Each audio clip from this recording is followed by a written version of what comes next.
My name is Percy Jackson. Did he say great prophecy? Hello, everybody, and welcome to our episode 3 recap.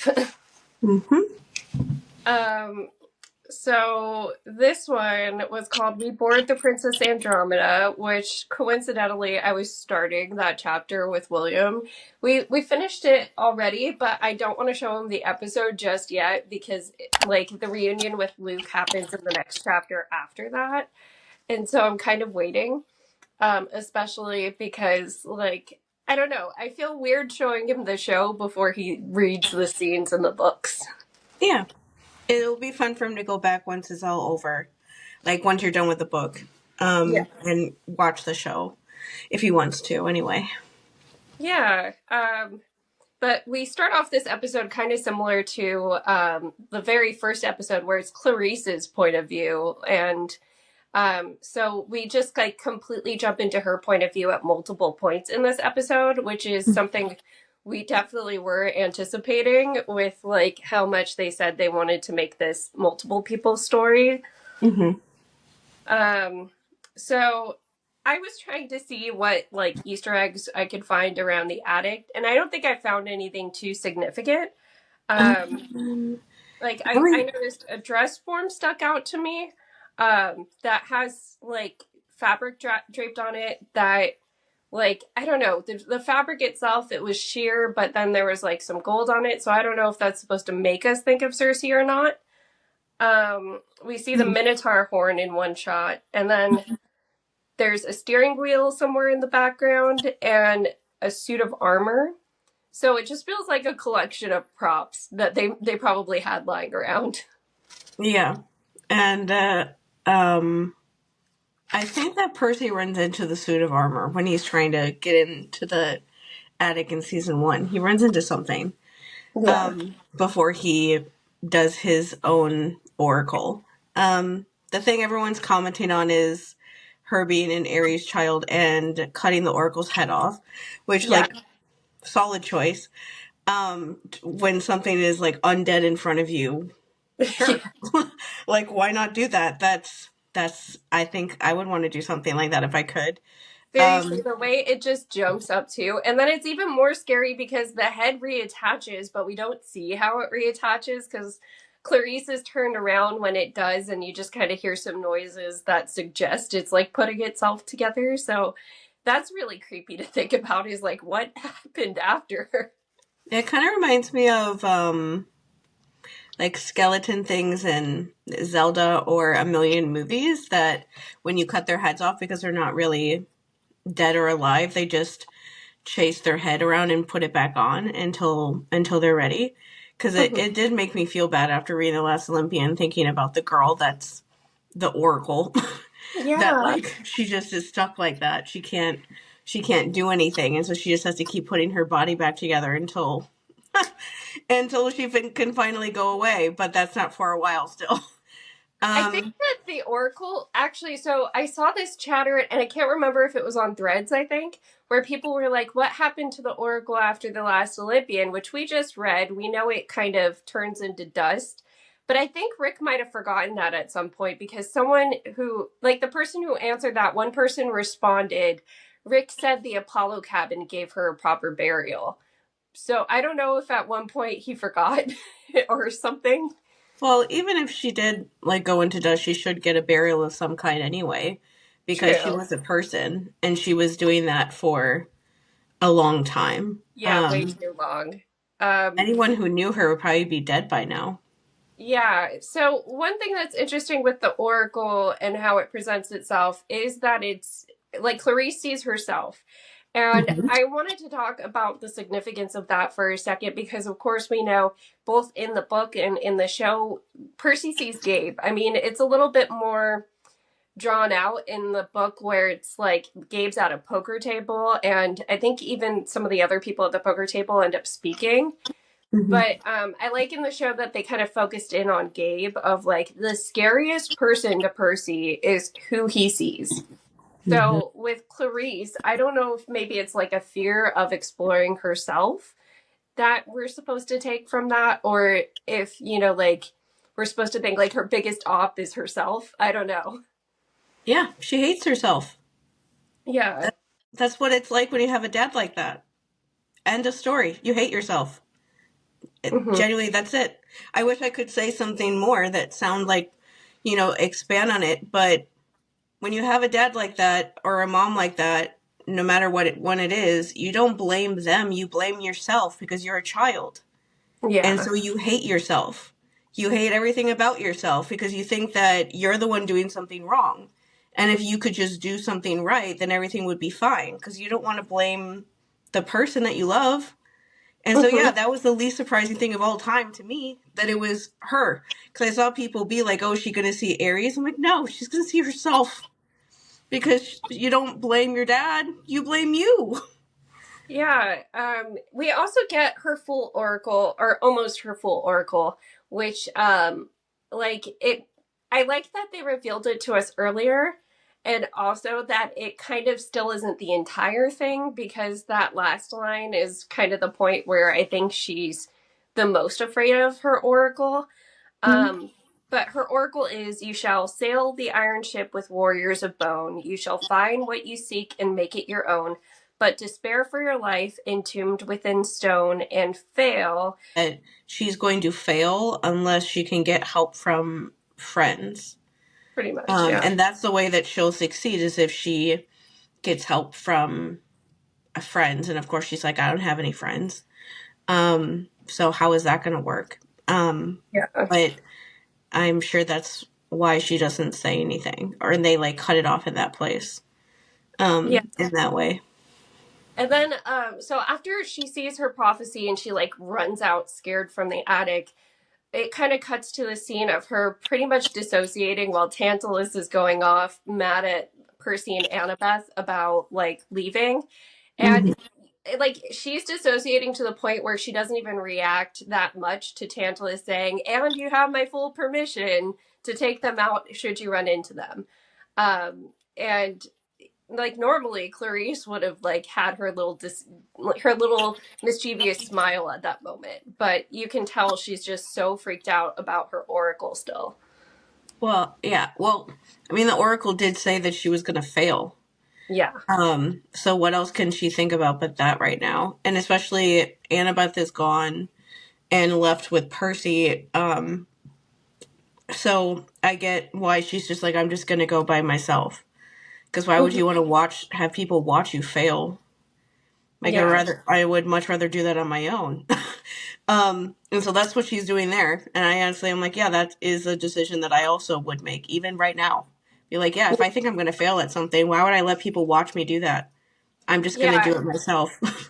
I kind of love how that went down too, because the way that we see it is at first they're like, okay, pick somebody else because Annabeth is gone. And then we see her leaving on her own where she eventually runs into Ares. But like at first you are thinking she's going to leave with Chris. You really don't know until that moment when she walks past Thalia's tree alone. Yeah, I was wondering about her and Chris Rodriguez because we know that he is, he's on Luke's side at a certain point. And it's interesting that he's still at camp because it makes you wonder, like, is he already a spy for Luke? And he's like just the one at camp right now because they haven't introduced Selena yet.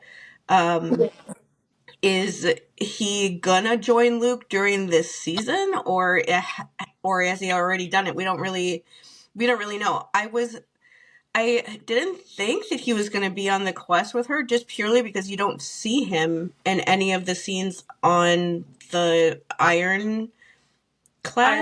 Yeah. And I think I never remember what it's called, Ironside or Ironclad. But in all of the promo stuff for that, you don't see anybody but Clarisse and Percy and Annabeth.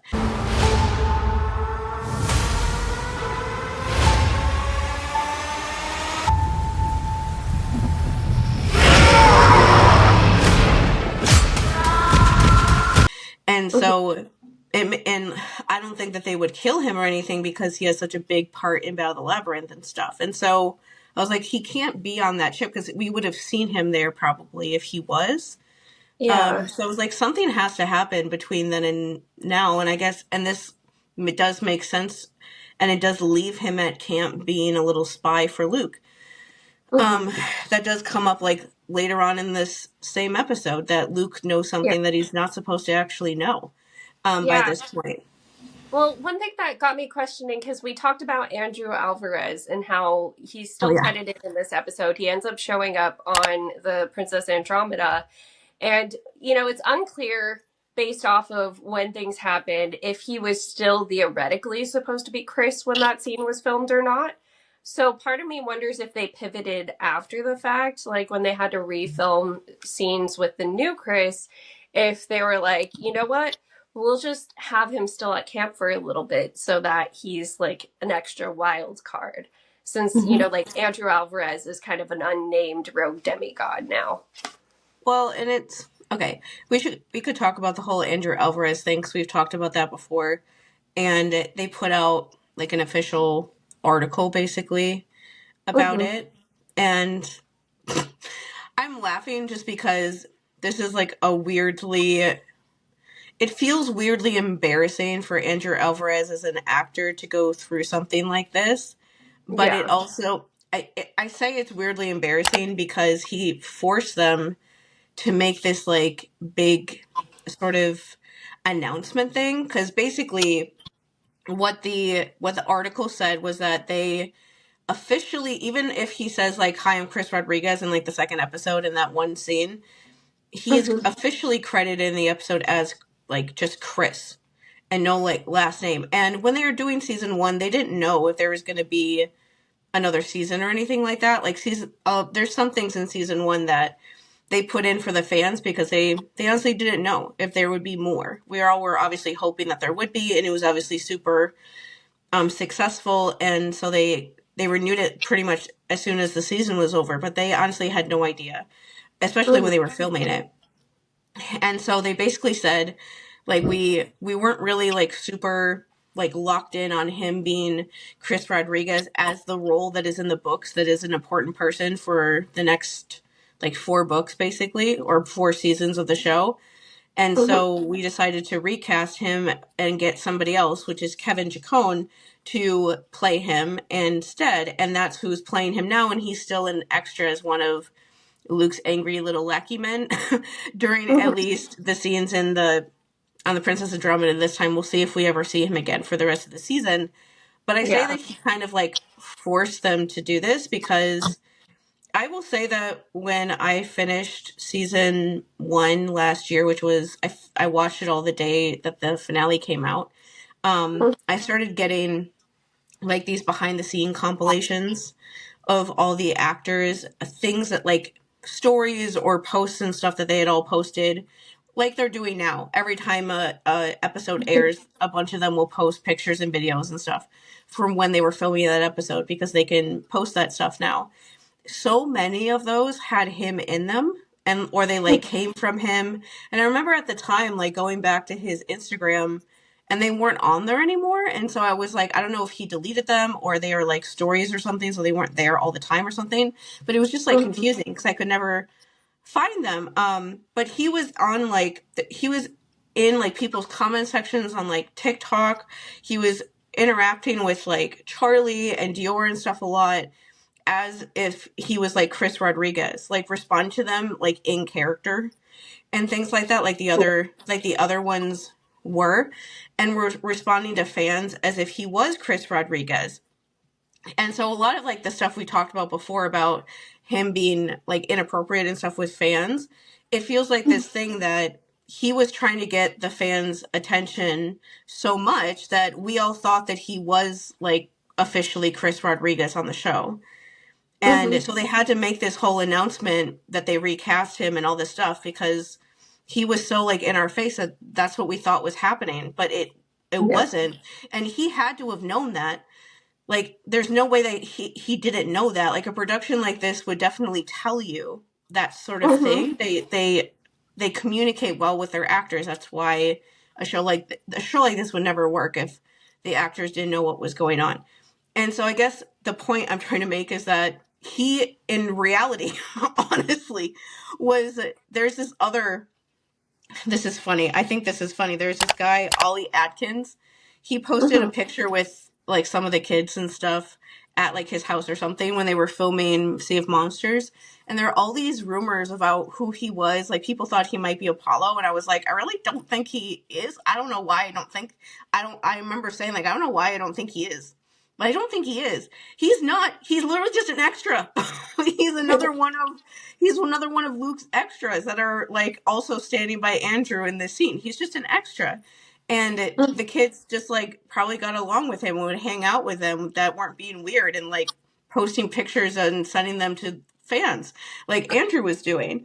And so it was just one of those things like Andrew was actually at the same level as like the guy who is playing the stand-in for Beckendorf in the chariot racing. Like they had the same amount of lines, or Ollie in this episode or something like that. But because he interacted with the fans so much, it made us think that he had a bigger role and that they like betrayed him somehow by recasting him. But in actuality, they were being very nice to him by letting him come back as an extra and stuff like that. But just to like make that point, like that's not the production that messed up, like in that he like really wanted the fans to want to talk to him. Maybe he was trying to get the fans' response to try to get them to let him play, like try to get to play Chris or something. I don't know.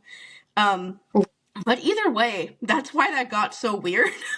It had nothing to do with like the actual production. It was just him. And that's why I say like it's embarrassing because they had to make this whole thing. They had to make like multiple article posts about it, and Becky had to comment on it when they first announced that they recast him, and there was this whole thing of fans asking people and being confused about what was going on. It was just because he didn't have boundaries with fans in the way that most of the other people involved in the show are much better at doing. Like I don't see anybody else going so hard about that kind of thing at the level that he was at. And so just to say that but yeah, it's interesting for Chris Rodriguez right now because he's still at camp, and there is no big battle at the end of Sea of Monsters like there is in this season that we already know is going to happen.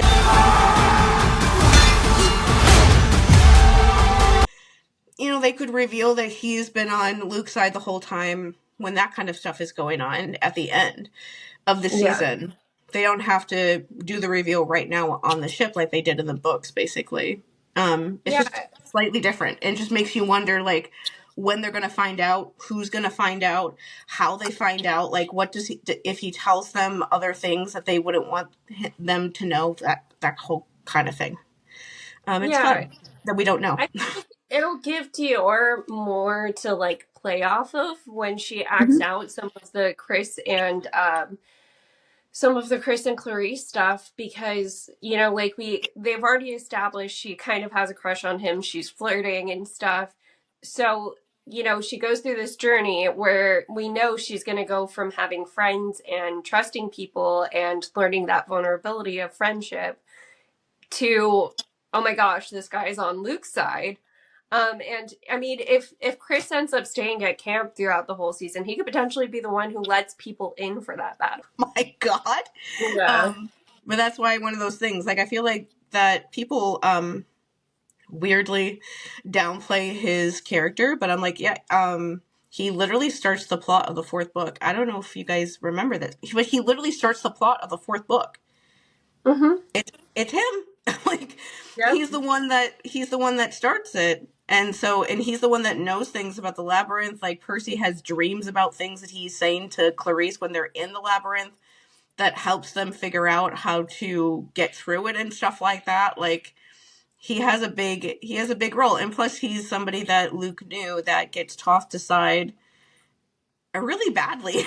And so he's an important character for those things, to show those sides of Luke, I guess, that he's willing to do that, to just like leave him behind because he'll find the path through the labyrinth into camp faster. And if they add more scenes with them this episode than the one scene you get in the books, then it will be even worse when that kind of stuff happens, because you'll see more that Kevin or Chris is just like a innocent little sitting duck for somebody like Luke. So we cut to the Andromeda after this. There is a lot more mortals than I was expecting from, like the book description of it. And also, okay, I was thinking about the book to TV changes because in the book, the people are in a trance and they're talking in a way that sounds like robotic and stuff, to the point where when I started reading William this chapter and I was like reading those lines that the people are saying, like, I am having lots of fun today on the Princess Andromeda. He was like, why are they talking like that? Like, what are you adding a voice to this? And I'm like, no, like, look, And so it would have come off cheesy, I think, for television. Instead, we have somewhat of a Lotus Casino-esque environment where everybody's just so into those cruise activities that they're unaware there's monsters and they're not getting the fact that anything weird is happening on this cruise ship. Mm-hmm. And it's kind of like it's the two extremes. And that one is, the general extreme is just that all these people are so busy having fun that they don't really realize what's going on around them. And the overindulgence is what like throws you off, because it's like, how is all this stuff going on this ship that we now realize is like evil to the core? Like, what's going on? Why do they have like activity? and like, why can the Lastrygonians go bowling and things like that? It just makes you feel like so weird that they're just like pretending like everything is fine and nothing's going on. But I will say it's fun to see that, just because that's one of the things we mentioned when we first read the chapters a million years ago. And we mentioned it because in the Last Olympian, because Percy mentions it in the beginning of the Last Olympian, when they break back onto the Princess Andromeda. He mentions that all of the humans that were on the ship are gone. And he's sitting there thinking about it, wondering where they went and if they're okay. And he's like, I'm pretty sure they're not okay, but I hope that some of them somehow are, even though there's no way that they are. And so it makes me wonder if, when they go back on the Princess Andromeda in the 7th episode, if some of those people will be gone or not. Because there is always like the tactic that Luke literally says in the books, but they don't have him say it in the show just because they don't overhear him in the same way, is that he tells Chris Rodriguez in the books that he went close to camp thinking that to try to like bait Percy and Annabeth and stuff to come onto the ship to try to like engage them, basically to try to get them to join him or kill them or whatever. And so that's why he's like, there's no way they're going to be able to like resist coming to talk to me, except that neither one of them had any idea he was there or that it was his ship without his dad sending them there. And so, but this time they don't. Either way, I feel like that was what Luke was doing, though, was trying to come close to camp to try to like bait some sort of fight or something with them. And so either way, it makes me wonder if he has more like normal looking people on the ship right now to try to make it look like it's a normal ship long enough to trap them on it for the foreseeable future. Yeah, so one change that I want to discuss, just because it's smaller, and I don't know if anyone will notice it as much as the like them missing the deadline type thing, but Hermes does not pack as well in the show versus in the books, because remember, like, Percy wasn't even thinking that he was about to leave when he runs into Hermes in the books, and he was like actively trying to leave when he finds him in the TV show, meaning that he already had some of his own stuff packed. But like in the books, it's Hermes packs, like all of their clothes. They have the thermos, they have the vitamins still, but he also packs Annabeth's hat for her. He packs Tyson's like little kit that he has that he's playing with that Charlie Beckendorf gave him. And in this one, like it's mentioned specifically that they don't have drachmas. And they did have drachmas from Hermes in the other one. So this presents a more desperate situation because, like, at the beginning, in the very first episode, we have established drachmas are kind of important, especially to communication in the demigod world. So you know, they're not going to be able to call anyone else for rides. They're not going to be able to communicate with outside people unless they figure out how to get drachmas. Yeah, and even so, in the book, once Clarisse's ship explodes, they lose all of that stuff anyway. And so they never actually get to use it. The people were being weird about Walker's hair being a different length, and in the scene when they're in the hotel room, and I was like, that's what happens when you do reshoots when they already are filming Titan's Curse, and they made Walker's hair shorter so that he wouldn't have to spend as much time getting hair and makeup done every day, so he could film for longer. Are you mad that they're filming Titan's Curse while they're working on Sea of Monsters? Why would you be mad about that? Because that's why his hair is a different length in that one scene. They reshot it when they were filming Titan's Curse. Are you mad that they're working on the next season while finishing up this season? I'm not mad about that, so why are you complaining? I don't know. It's weird. It's like so subtle. But it doesn't matter. Okay, so then we have Tyson goes into the bathroom while Percy and Annabeth think that they're going to have a private conversation. Tyson's just like, guys, I can still hear you. Well, wait, before he goes in there, one little line that I liked from Tyson was like, how are you dry already? Which is like showing that he has water powers this season where he can dry himself off like immediately.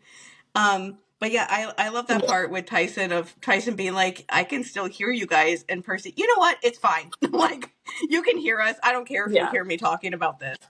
But it's an interesting conversation with Percy and Annabeth where he's basically saying like, okay, I trust you and I trust Chiron that you guys have a good reason for not wanting me to know about the prophecy and whatever it is, because you're probably worried that I'll do something stupid or that I'll hurt somebody or myself or something. So that's fine. We'll just use like a code word whenever I'm doing something that you think might be dangerous or something to do with that, and then you can stop me. When he was talking about how the prophecy stuff of like, I trust you and I trust Chiron, and so I'm fine with not knowing something if it's because I can understand why you might think it's not a good idea for me to know something like that. I trust your gut, like you guys, and what you think is good for me. I was like, that Luke has never gotten that far.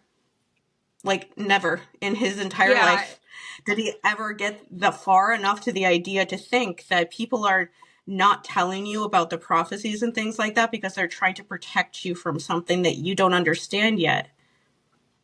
Never. Even later on in this episode, he's like, they're not telling you this stuff to keep you apart. And it's like, no, because they actually care about you. And they don't want you to be carrying around all of this heavy weight. Like, they don't want Percy at 13 years old to know that his soul is going to be reaped by a sword. That's a solid choice to not tell a 13-year-old something like that. That's it. Yeah, and so he's just the like, thing with that too, of the whole like Percy being okay with not knowing, I love the confliction that we see throughout the episode because he does like say, I'm okay not knowing, I trust you guys, I know you have my best interest at heart, but you see that flicker of like, of course he's going to be curious about a prophecy that has to do with him. Like, that's just human nature. You know that there's this big thing hanging over your head. So when Luke says it, like, you can see the wavering when he's like, I don't want to know, where it feels fake, but you know that he knows what he's saying is what he's supposed to think. Well, and it honestly, because I'm so much like Percy, I totally get that. Like, yeah, I am curious that when people mention things that I'm supposed to know about, but I don't, I wonder what it is that I'm supposed to know. But I'm like, you know what? I'm fine not really knowing right now because I probably don't want to deal with it. So if you say that I'm not supposed to, fine. Even if it's annoying that like later on Luke knows about it, whatever. Like, he's honestly fine. And like the thing from this part that I thought is interesting, the thing that people have brought up was how he is like wanting to do something fun with Annabeth because like go do something fun on this cruise ship because they still think that this is just a normal cruise ship and they can spend like a day or so like relaxing before having to leave again and do dangerous things because they don't realize that they're in a trap yet. But And he's like, yeah, we can go do something fun, like go to the arcade or whatever.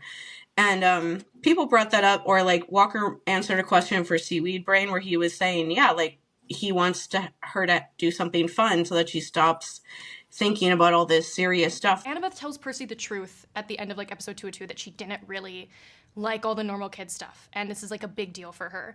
And then the next episode, Percy's like, let's just go to the pool, like let's go play games. Yeah. Do you think Percy is like, she'll like the stuff if I do it with her? Yeah, I mean, well, I just think he can't believe it. He, like, how could you do these things and also not like it? Yeah, he really does. It does not register for him. That's my favorite line in that season is when she's like I did all the movie. I watched the movies you told me to. I rode a roller coaster. Wasn't that fun? And he was like, did you watch Jaws? Like, did you like there's no way that you did this stuff and you didn't have a good time. Yeah. So I think maybe a little bit of it is like, I mean, I think most of it's like, just relax. Like, we need to chill out and not think about this, because I know that she's gonna start thinking about it and then she's not gonna stop, and then it's gonna turn into a whole thing. Spiral. Exactly. So I think the other part of it's like, there's no way she did those things and then didn't. That she can't tell me. It's like, yeah, the scene from the last episode just happened. Like their whole conversation where she was saying that she's scared that if she tells him that she's scared it will get worse. Yeah, he wants her to relax, and I feel like I'm going to keep making this point this season, but the whole thing of Annabeth thinking that she can't go do fun, like, normal human things, or that human things are boring, I'm like, you're just being a traumatized child. Like, that's all you're doing right now. Yeah. You're cutting yourself off from fun things, telling yourself that I don't like these things, school is boring, people at school are boring, activities are boring because they don't tell you exactly what to do, because they're not trying to control every second of your life. That is literally what abused kids do. We think that things are boring and that we're not going to like it because they're scary, because people actually ask your opinion and they give you a chance to actually decide what you want to do. And you have to actually talk to people and like figure out how to do things. There isn't like set rules of how everything is supposed to work. Like when she went to school, she could decide how much time she wanted to spend doing homework, what classes she wanted to do, what extracurricular like activities she wanted to do. And for someone like Annabeth that's been given like exact rules, she wants that. And it's like, yeah, you're just scared of not having everything set out for you exactly how you think it should go. That's a good thing though, because it means they're not trying to control every aspect of your life. That's what people want. But when you're used to the other part, it feels scary and weird, and you just tell yourself that it's boring and I don't like this. And it's like, no, you really like it. You really like it. You just don't think that you can do it. It's literally that. You don't think that you can do it because you think you're too, like, you've gone through too many bad things that you could never enjoy those things. Like, no, you can. And that's why Percy is probably going to keep trying to get her to do these things, because she can enjoy those things, and she should. She should. And before we go forward, I wanted to mention that I remember Walker and Leah in interviews mentioning this, and I didn't exactly know what they meant because we hadn't watched any of the season yet, but now this makes sense. They're talking about how, because it was a year and a half because of the writer's strike and everything in between when they ended season 1 and they started season 2, that because they look a little bit older, they said that the writing is a little bit more mature because they look older. And so they can like have Percy and Annabeth talking about things that are the same things that they talk about in the book, but just in a different way because they look older. And so they can have, it makes more sense for them to be talking about these things in a different way than they are in the book. And so I get this now because they're like, Annabeth isn't doing like the more like childish stuff with like Tyson like she does in the book, because all of the same like themes are there. Like the reasons why she was doing that stuff in the book are there, and Percy's response to her. They're still like arguing about things, and there's still things that they're not getting along about. But because the actors look a little bit older, they can just have them talk about this stuff instead of her like keeping saying mean things to Tyson causes like that like response and forces her to like talk about this stuff eventually after he gets through with her, after she keeps saying mean things about Tyson. Instead, because they don't look like they're 13 years old because they're 15 when they recorded this, they can have them just talk about what's actually going on. And it's much better for us as the audience to just watch, because no one wants to watch anyone being mean to Tyson. But especially when you have a black actress playing Annabeth, I was generally scared about how that would go. And so I'm glad that they're not even really going there, and they're just having Percy and Annabeth talk about all the things that come up in Sea of Monsters, but have them just more directly discuss them instead of it happening because she's being mean to his brother or something. Yeah, I just wanted to say that. I'm like, now I understand what they mean about the writing be a little bit more mature, because they don't look like they're 13 years old anymore. If you're mad about that, please go to therapy. Just go to therapy. I'm also only noting this change because I feel like it makes the situation more desperate in the show. But with Tyson being in the bathroom and being like, wait, it smells bad, it smells like monsters, that speeds up when they figure out what the Princess Andromeda is, because they at least get to sleep in the books. So these kids snuck out of their cabins late at night and have not slept now because of how the show went down, which... like, I kind of love the raising of the stakes that's happening just because they do have to make the pacing so much different. But, now that the fact that they haven't gotten sleep on top of the fact that they're running from Luke just, like, makes it all the more crazy. Yeah. I like how the show makes you feel like the tension or anxiety almost when they're on quest, because they literally show them not having time to do anything or rest or find food, or who knows when they're going to eat next. It's like that kind of stuff with this book. And every time though, like that's what it's like on every quest. But I just like that they make things a little bit more accelerated, because it just makes you see that, and it just makes you get scared or like worried for them about when they're gonna like collapse, because they never get a chance to rest really. I mean, does it count if they're unconscious after the ship they're on explodes? I don't think so. But that's like the next time that they really get real rest. As far as we know anyway. Maybe they'll put in like a day on the ship where they get to sleep before everything blows up. But I think is the next scene Ares? I think it's Ares is the next part. Yeah, so we see Clarisse walking off by herself, and then Ares introduces, like, I got you this wonderful ship. So hold on, let me back up first, because Clarisse bows down to Ares and she's like, I'm so humbled by your presence. And his immediate reaction is humbles for losers. And I've seen so many clips of people reacting to this because it feels like a damned if you do, damned if you don't situation where Ares is like, I don't need all of this show. But if she hadn't have done that, he probably would have been pissed too, right? Yep. You can never win with people like that.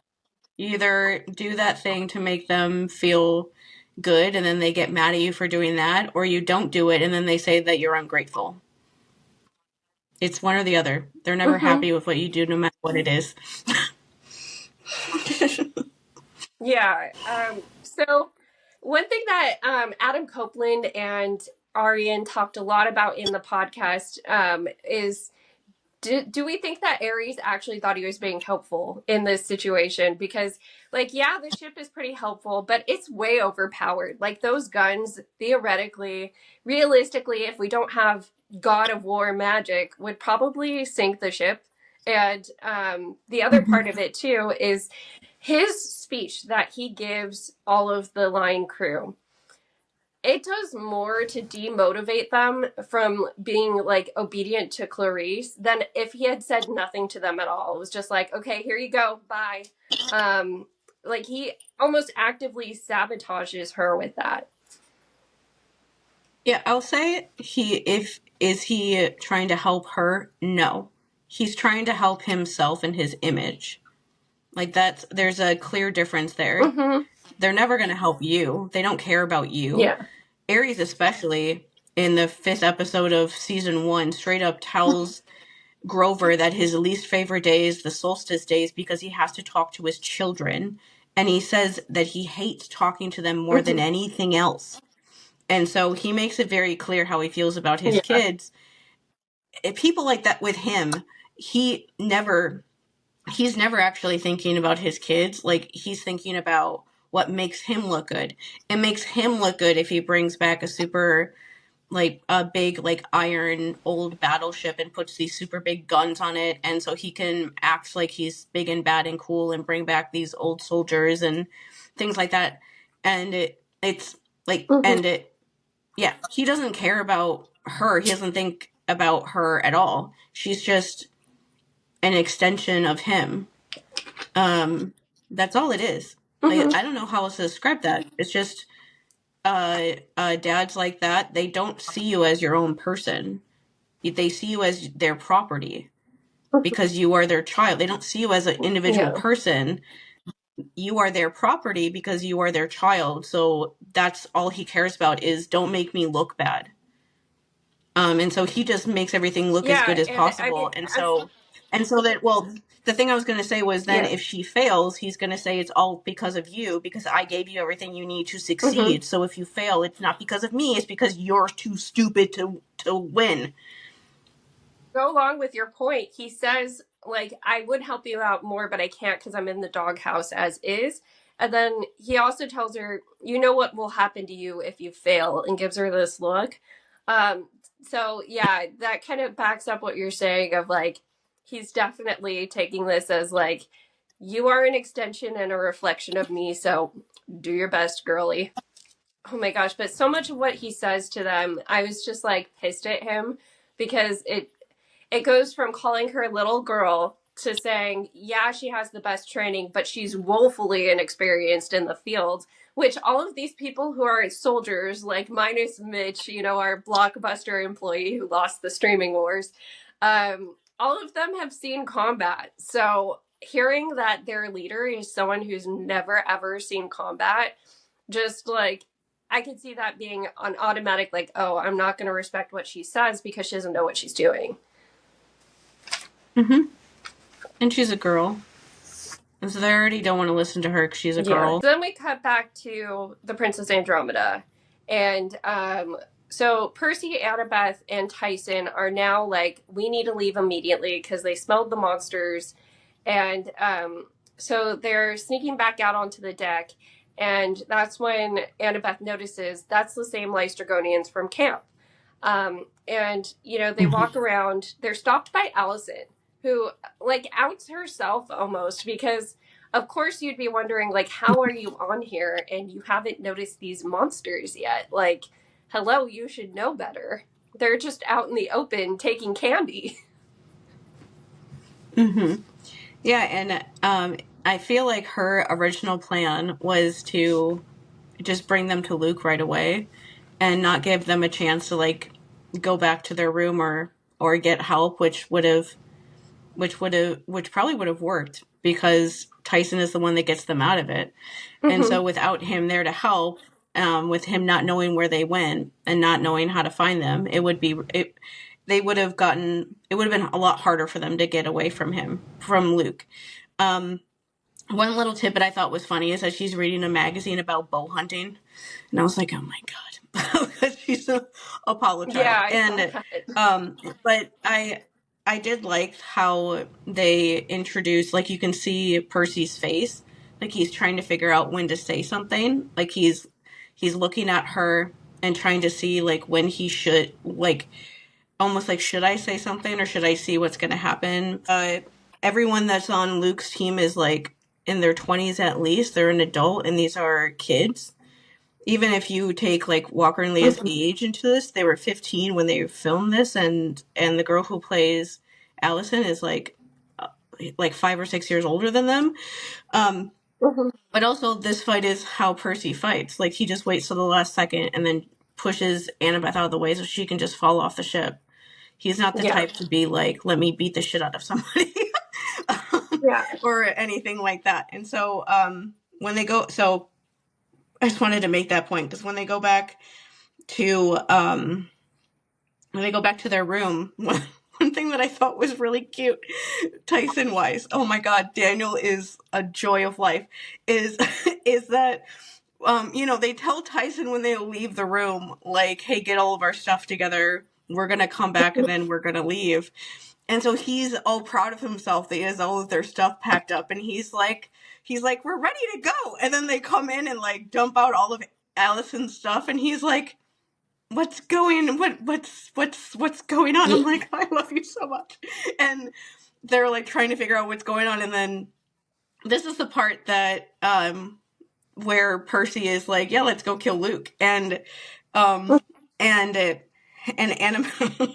this scene is like really good mix of humor and like actual discussion. Like when he says hi Luke to bye Luke, I was like, I'm like, that's literally it all summed up. But basically during this part, Percy is like, yeah, let's just go kill Luke. And Annabeth says boon, and he's like, you know what, you're right.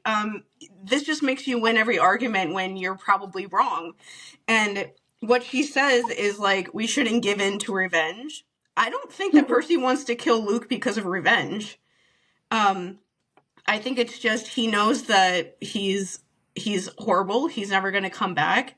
And so he's like, yeah, let's just stop him. He's making everything worse every single second, every single day that he's alive. So why, like, that's how I think about, like, my dad, for instance, is like, every second that he was alive, he was just like ruining people's life. The best thing that could have happened was for him to be dead and not around anymore. And it's like, I don't want to be the one to kill him necessarily, but it's like, yeah, if he could just go away, then everything would be much better. And that's more, I think, where Percy is coming from. And Annabeth, of course, is like still thinking that if I can just get Luke away from Kronos and away from the ship and stop and somehow convince him to come back, because she's still very much in denial of like how long Luke has been just lying straight to her face, and things like that, then she thinks it's just revenge, but I don't think so. And I thought that was interesting. It was very funny how Annabeth is like, maybe we need a new code word, and Tyson, I like boon, and Percy, thank you. I was like, I love you guys so much. Brothers. But this discussion was interesting because I know you wrote a note down about how Annabeth says like nobody is more angry at Luke than me, and you were questioning the validity of that fact. Well, and I think this is also where Percy is like, maybe I don't trust Annabeth to be the person to like guard me against this prophecy, because he realizes Luke is a weakness for her at this moment. Like, and because of course he's seeing it as there's no way that Annabeth's side of this argument is correct, that we shouldn't take Luke out somehow. And I do love that he's willing to make the compromise, at least, of, okay, we can capture him. I can work with that. But capture instead of kill, that's fine. And I did him with Annabeth in this episode is very interesting because I mentioned before on our video where we talked about Annabeth and Percy in the season before the season started, how she has a trauma bond with Luke, like a real one, not like a internet fun one. And this episode really shows that in action, where she says one thing in this scene, and then like 10 minutes later, when they're off the ship and gone, she's saying the complete opposite, and he's like, what? And he's trying to like go with it, but you can see him being confused because she just completely changes her mind completely because Luke says some stuff, and it just makes her completely change everything. Which is how like the trauma bond stuff goes, of how he has so much influence over how she thinks about things that she starts believing what he thinks more than what she thinks herself. And this part is, I made a bunch of bookmarks with tarot cards on my book because one thing that I was annoyed by after this episode came out is how people, even that are trying to like, most of it is people saying that they like the show, but they're still giving the show way, way too much credit and being like, none of this happens in the books. Percy doesn't want to like kill or hurt Luke or whatever in the books. Or they also say that like Luke's storyline is different or better in the show than the books. I'm like, they're literally the same. And so I have to read out parts from this book for this part with Percy, just to like make the point, like, just to give people, like, if you want to look this stuff up, like page 70, before they actually leave, when they're still at camp, this is the part that I remembered, where he's sitting at Half-Blood Hill, like guarding Thalia's tree before they even leave. And he says, like, I remembered his sly smile, the dragon claw scar across his face. He pretended to be my friend the whole time he'd been Kronos' #1 servant. I opened the palm of my hand. The scar Luke had given me last summer was fading, but I could still see it. A white asterisk-shaped wound where his pit scorpion had stung me. I thought about what Luke had told me right before he tried to kill me. Goodbye, Percy. There is a new golden age coming. You won't be a part of it. Like, he's very angry at Luke. Earlier in this chapter, he is mentioning how people keep comparing him to Luke. And, like, you're really good at sword fighting, but Luke was better than you. And how much he hates that. He hates Luke. Like you said, I think you told me, too, that, and I did find this part in this book, that he tells Hermes, like, I don't think Luke is going to come back, and he definitely hates you. It's said in a way where he's like, this is the first time, oh yeah, I saved this part. This is the first time he ever is, like, talking to Hermes ever. Like, they never had the interaction that they put in season 1. So our Percy in this show is able to just be angry at him because he's talked to Hermes before.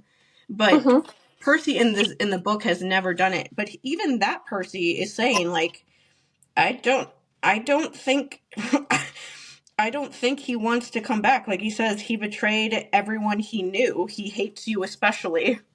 Like, he is very honest about that. And then in, like, the actual parts of the book, like, it's just, I'm trying to find the part where that I saved, where he's talking about, oh yeah, the thing that I mentioned was that he's saying, like, I always thought about running into Luke again and wanting to fight him and hurt him and all these things, but now that I'm seeing him in person, I can't think of anything, and I'm just, like, scared. And when you watch, like, Walker's acting in that scene, Percy is doing that. When they go and run into Luke again, he looks scared.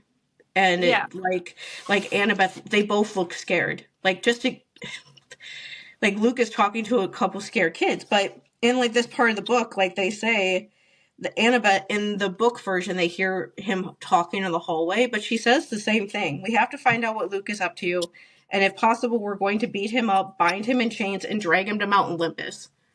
Yeah, and so which, from of course, the start, they're like, why Olympus? Like, when I reread that with William recently, I'm like, you want to take him to the place he wants to tear down. I don't think that's the greatest idea. Well, it's the whole thing that they don't know that he has, like, more magical powers and things like that. And so they want to bring him back to the gods so the gods can, like, punish him and stop him, because the gods are super powerful. But either way, I just had to say that Percy is really angry at Luke in the books. Percy wants to hurt Luke and fight him. He imagines fighting him, but when he actually sees him face to face, it's a much different thing. Actually seeing him, which is a lot of their interactions in this book. But either way, in this version of it, they go. I like how Percy's, like, gives her the map and is like, where would Luke stay? And she's like, where's the biggest suite? Because he's obsessed with glory, so he's going to take the biggest, fanciest room possible. Some of the stuff from this interaction that I thought was interesting was, first off, they figure out that it's Kronos' ship because the ship's, like, insignia when they turn it is a scythe. And I thought when he touches the card when they're first in the hotel room, he can like almost hear, like, Kronos' voice or something. And the thing that I thought was interesting was how when they get to the floor where Luke is, and we know that Kronos is there before they walk in and see him, that he he like feels pain. Like he feels a lot of pain, like almost like a headache or something, where it makes him like stop for a second. And Tyson asks him if he's okay. Little hero. What could be worse? I've been Percy? Little hero. And he says that he's fine. But it doesn't affect anybody else, but it just shows that like that is also in the book. Like there are parts in the book where he says he can feel like this feeling of like just straight up evil around him, and things like that. And they're like, oh my god, what do we do? But I just like that little thing they gave him, that Kronos is just so bad that it like affects him like physically, just being around somebody like that. And so you wonder what it's like when somebody has him inside of their body all the time. If he's that bad, that it hurts him that bad just being in like on the same floor as him. Imagine how much it would have hurt if he was like inside of his body and had like no way of getting him out. That would hurt a lot, especially because he wouldn't have ever made that choice. It would have been forced on him. But other than at that, one point around here, they switched back to the Birmingham, which is where we get the little scene of like Clarisse and the crew not listening to her, which for me, again, it feels like a direct response to how Ares introduced her to the crew of like, okay, well, we're back from the underworld, so let's just have fun. We're probably not going to do much on this quest. And so they're down singing their sea shanty, which I definitely recommend the podcast for this one, because it's really interesting that like it was actually the producers that like came up with the sea shanty. It's actual crew members from the show that ended up coming up with it. They sent it to a musical person who was like, he sent them back something that sounded very like yo ho, and they're like, no, it needs to be cheery. We want these guys happy. And so they're singing about coming back from Asphodel, which is really cute. We get the little intro on why Mitch is there, which is the streaming wars thing. It's incredibly ironic considering that everybody is streaming this. You know, it's not like people are watching this on live television. They're streaming it off of Disney Plus or Hulu. Yeah, and I one thing I did want to mention from the executive producer was Craig Silverstein. One thing I thought was funny, because we talk about Avatar: The Last Airbender, their production being like hot garbage, honestly. Sorry, kids who are in that, but he's the one who brought in Albert Kim, who was like the main showrunner guy for season 1 of Avatar: The Last Airbender. They were friends already, and it was him and Albert that used to work at Avatar. This was his first season executive producing for the show, and they got to be on set and write a sea shanty. They sent it to Bear McCreary, who does the soundtrack, which the soundtrack for season 2 just came out. You should go listen to it. But yeah, that's that whole interaction. I thought that was just funny. I was like, oh, that's the Avatar: The Last Airbender guy. I'm sure he's so much happier doing this kind of fun, creative stuff than whatever would be happening on set of that show. Yeah. But either way, just it's fun and it's interesting because Clarisse is trying to act like Ares. Is trying to yell at them and get them to like dominate like that, to get them to listen to her. And of course, none of them are listening to her, because unless you walk into a situation like with super big fear of that if you do something bad against this person, you're going to die or something, that sort of fear just like doesn't exist with people like that. And her dad already was like, she's a pretty little girl. And so none of them are going to like they're not going to be scared of her. And so she has to find another way to get them to work with her. But it is like her alone on this ship. She's the only girl on there. And it's just her by herself. The only alive one. Yeah. Yeah. One thing I want to point out too from this scene is we hear her say the coordinates that she was given again. And we jumped from in the scene where Tantalus is giving the quest out, he only gets one coordinate wrong. He gets the second number wrong. In this one, he gets all but the last number wrong. And so she has completely wrong coordinates. Mm-hmm. It went from being just a little bit off to she's definitely not getting to the right place. Mm-hmm. Not without Percy's help. Exactly. Let's see. So when we cut back to Percy, Annabeth, and Tyson going to where Kronos is, Oh wait, one when thing before they we do that, one thing I wanted to mention that I liked about this part was when they're in the hotel room, like coming up with their plan and what they should do and things yeah. like that. Percy kept saying like, "Why did Hermes send me here?" And I was like, "Yeah, why did Yep. he send you here?" He hates you. He's my son. Like but I just liked how he's sitting there trying to figure it out. Like, why did you send, like, why would he send me here? Like, why would he send me to Luke's ship full of monsters and other rogue demigods that are here trying to kill it? Like, why would they send us to a monster infested ship without us knowing?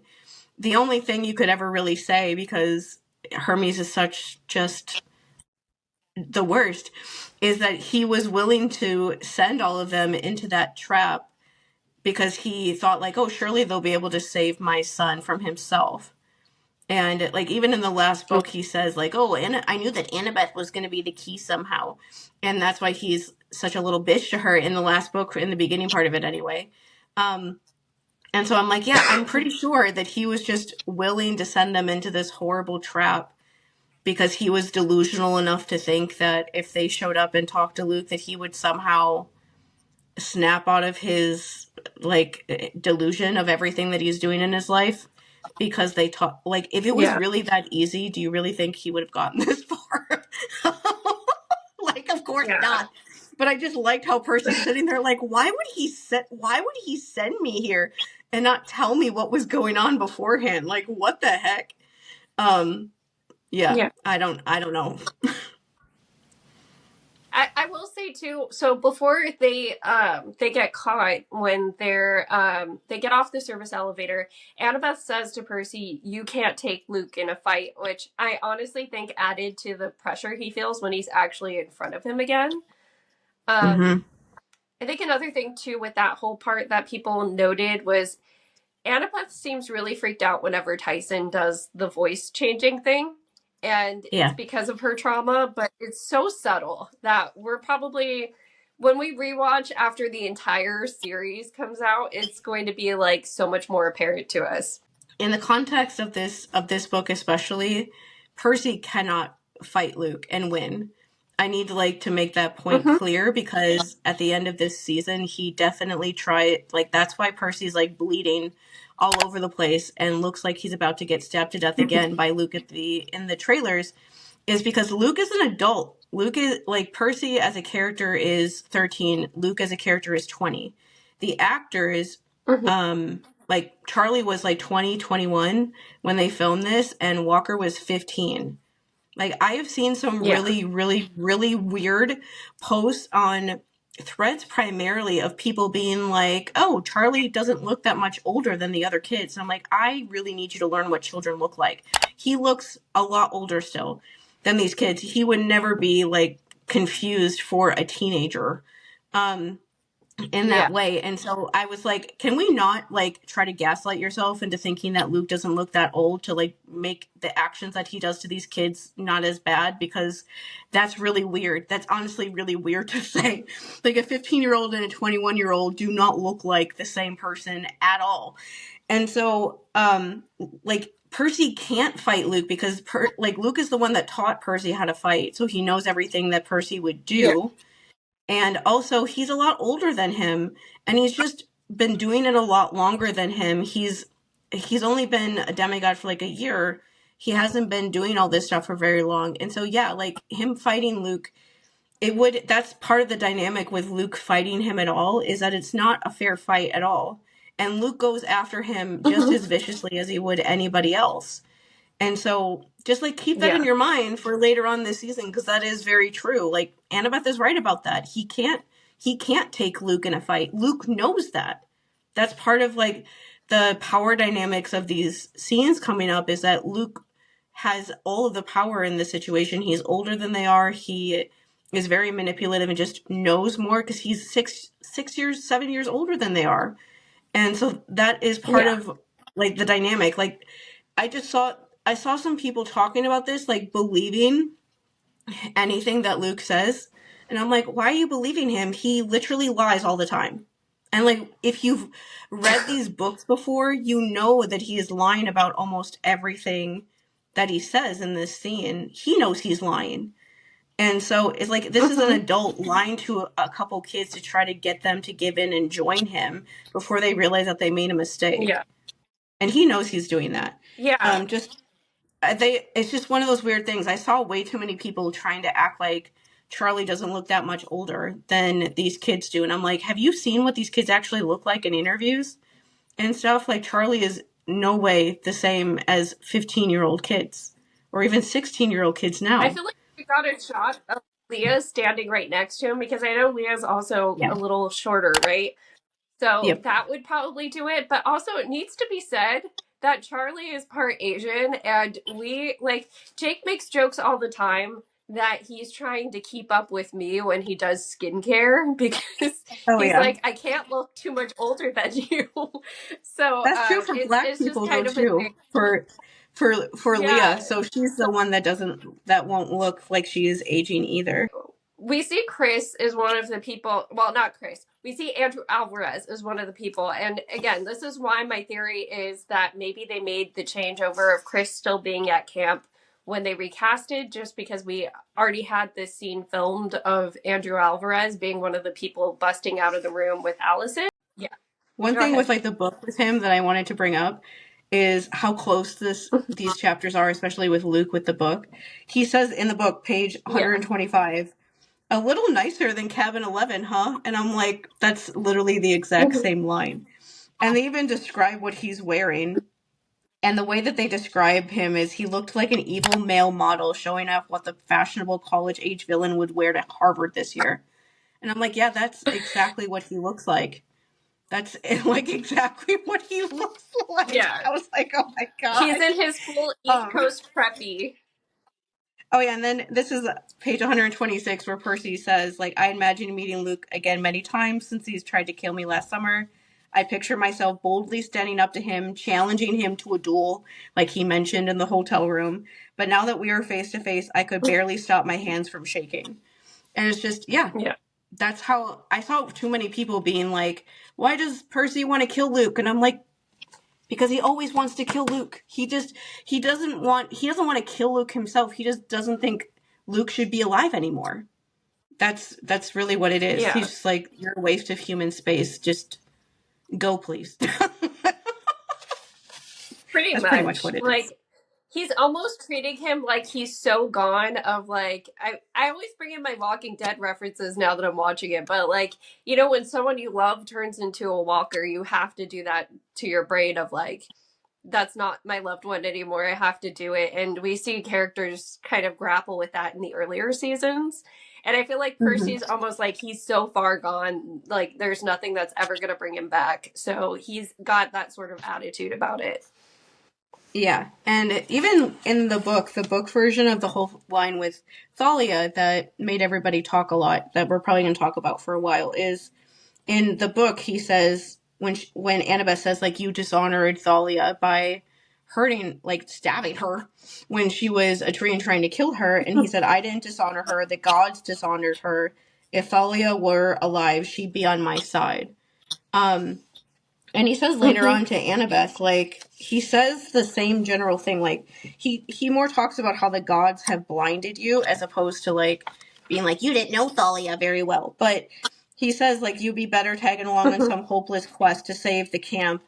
And then goes into, like, how Half-Blood Hill is going to be gone in, like, a month anyway. And so it's very it's basically the same general thing. It's just like different words because this show is like setting up a whole story with Thalia more with the flashbacks and stuff. But yeah, this is the part that a lot of people are talking about, of course, where Luke is just the worst I'm just making that face. I'm like, oh my God, he's just horrible to Annabeth, like absolutely horrible to have to have the audacity to tell her, like, you didn't know about this girl the way that I knew her. You were only there for 2 months and I was around for 2 years. Oh, really?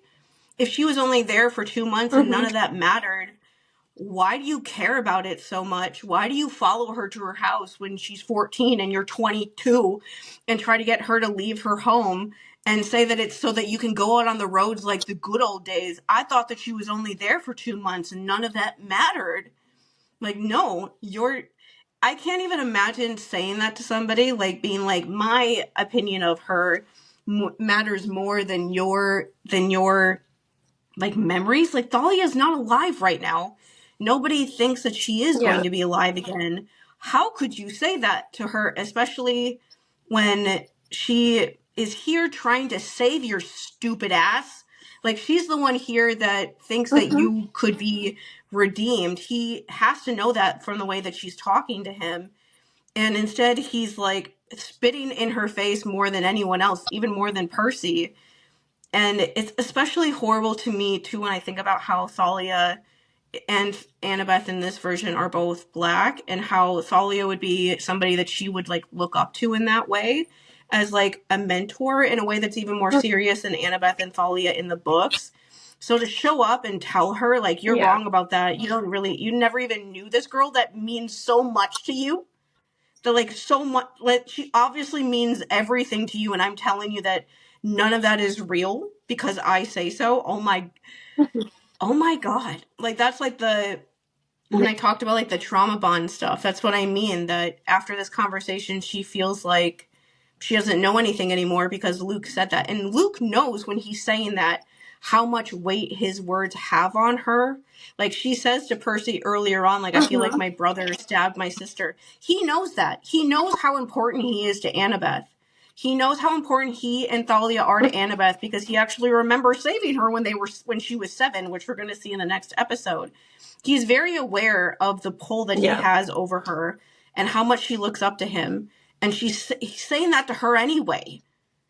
So I need all the people, like, making posts being like, oh, it's so sad that Luke is sad because he had to hurt her feelings and he feels really bad about... No, he doesn't. If he felt bad about how he betrayed her and made her feel horrible in that scene, he would have said, I'm sorry.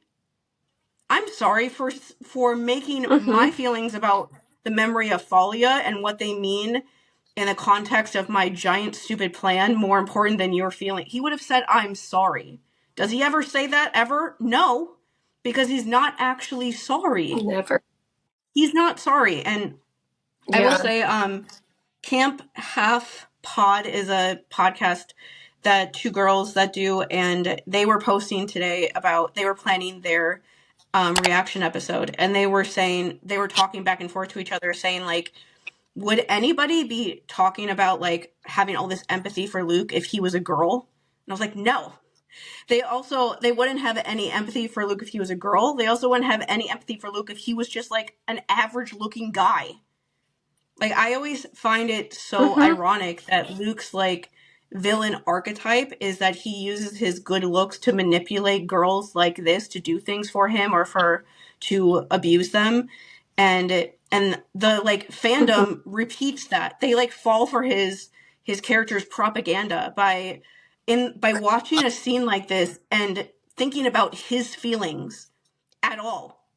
Why are you thinking about his feelings over the kids that he's horribly traumatizing in this scene? Even, like, Tyson, he's like taking Tyson away from them.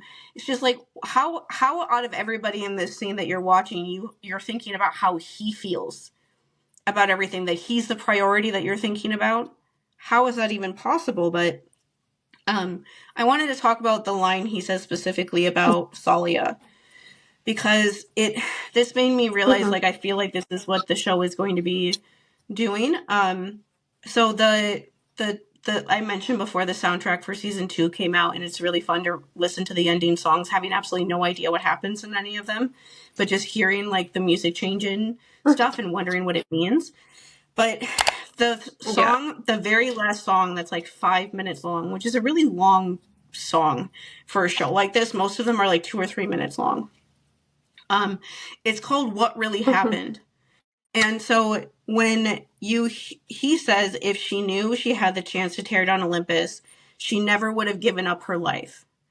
And I'm like, okay, that's interesting. Because clearly Luke thinks that Thalia kind of killed herself in this way by sacrificing herself in that moment. And he thinks, I would imagine, he thinks that her being like a tree in front of camp is like this ultimate betrayal of here. Like he calls it her curse during this scene, that she's stuck being a tree protecting camp that is supposed to be something for the gods' kids and for the gods. And she thought she was going to take herself out so that she would finally be free from the gods' control, because he thinks that the reason why she did that is because she felt like she would never have control of her own life as long as the gods were in power. And he thinks like, oh, it's this horrible, sad, tragic thing that if she was alive right now, she would be on my side and she would be helping me. And she never would have done that to herself if she knew that there was a way for us to take power away. This is Luke's perspective. There is no way this is actually real. Yes. Because he is telling us this in episode 3. Like in the context of this season, this is episode 3, right? Episode 4 is the next episode. That is when we get flashbacks from Annabeth's perspective. Our friend Sophia brought up how in the scenes that they showed for next week, Thalia goes like, she like jumps through like a really tall window and lands like superhero style. And people are commenting on that. And she's like, that to me sounds like something a 7-year-old girl would think. When Thalia comes like jumping in to save her, she would remember Thalia like an actual superhero. And I'm like, yeah, that makes sense. Like Luke just told us that he thinks that she did that because of the gods. Because the gods are the ones that had control over life, and this was the only way she could get control back and have like make her own choices and not have them run her whole life. Annabeth is going to remember and show us what she thought what was going on during this part from her perspective. We know later on, because in interviews and things, Arian has mentioned that Grover also thinks about and remembers the things that happened when from his perspective.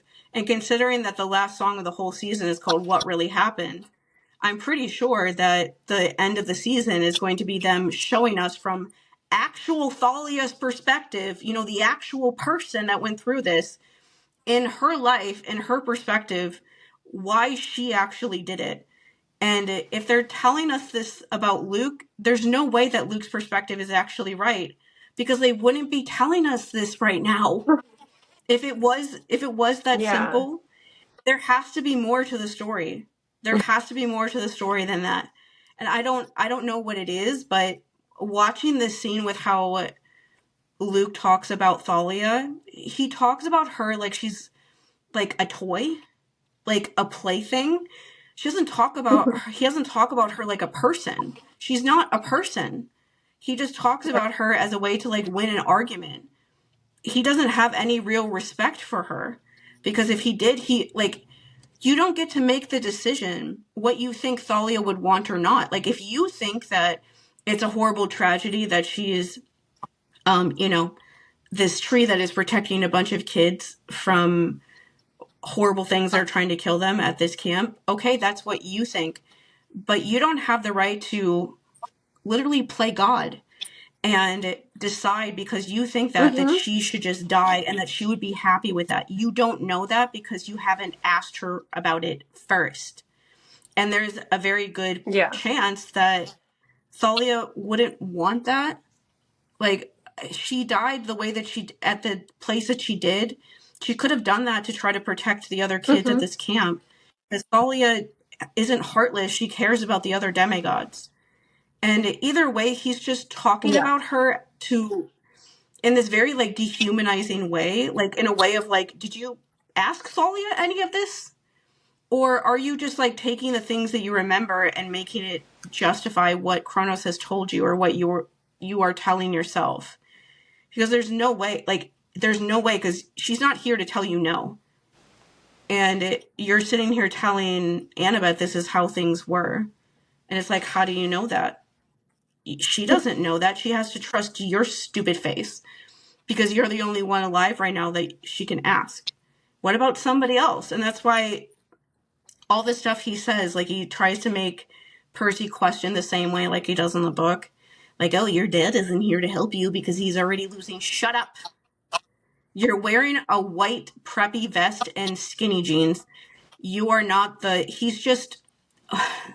One of the things that I do think, like acting-wise, was a very good choice that they made and Charlie made in this part is that he says things like calmly, which Luke in the book doesn't do as much because Annabeth is like yelling in his face much more in the book. I think that that's one of those things that like gets in people's heads. People just expect abusive people to be like mean or angry or yelling all the time when they're doing it, but it's one of those things that I wish people would like get is that a lot of the time they're not.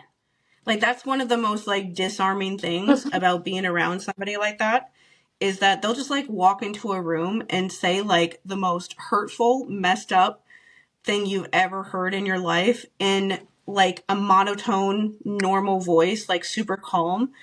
And you'll be sitting there like, did I just hear them right?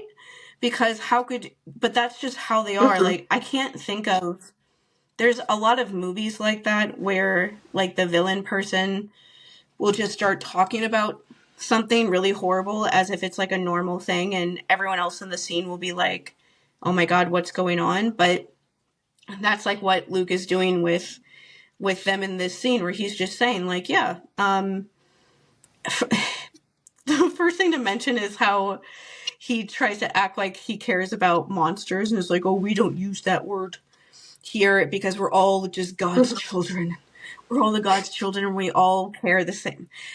He says that too in the books, but we at least know for sure, I at least for sure remember that if there isn't something else in the end part of this book, in Titan's Curse, when Percy is wearing the invisibility hat and they don't know that he doesn't know he can hear him when they're in the Smithsonian Museum, he hears Luke talking about how he doesn't trust anybody but other like demigods, and he talks about how disgusting monsters are and things like that. He doesn't care about monsters at all. And he's just pretending like he does because it makes him sound good. But he doesn't actually care about them. And like Poseidon isn't actually losing some battle already to him. Like, yeah, Oceanus is protecting this literal ship so that Poseidon doesn't like try to take it out. That is in the books. But if Poseidon isn't around right now talking to Percy because he's like too busy in some big battle or something. Poseidon has other things to be doing right now. And Percy, that also like doesn't get to Percy that much because Percy isn't one, obviously he wants to talk to his parent like anybody does, but he's also not, it's interesting to me that how Luke says that because he so badly wants his parent, his daddy to pay attention to him and he won't. And so he thinks that he's needling Percy by being like, oh, Poseidon isn't around. Does Poseidon care about you?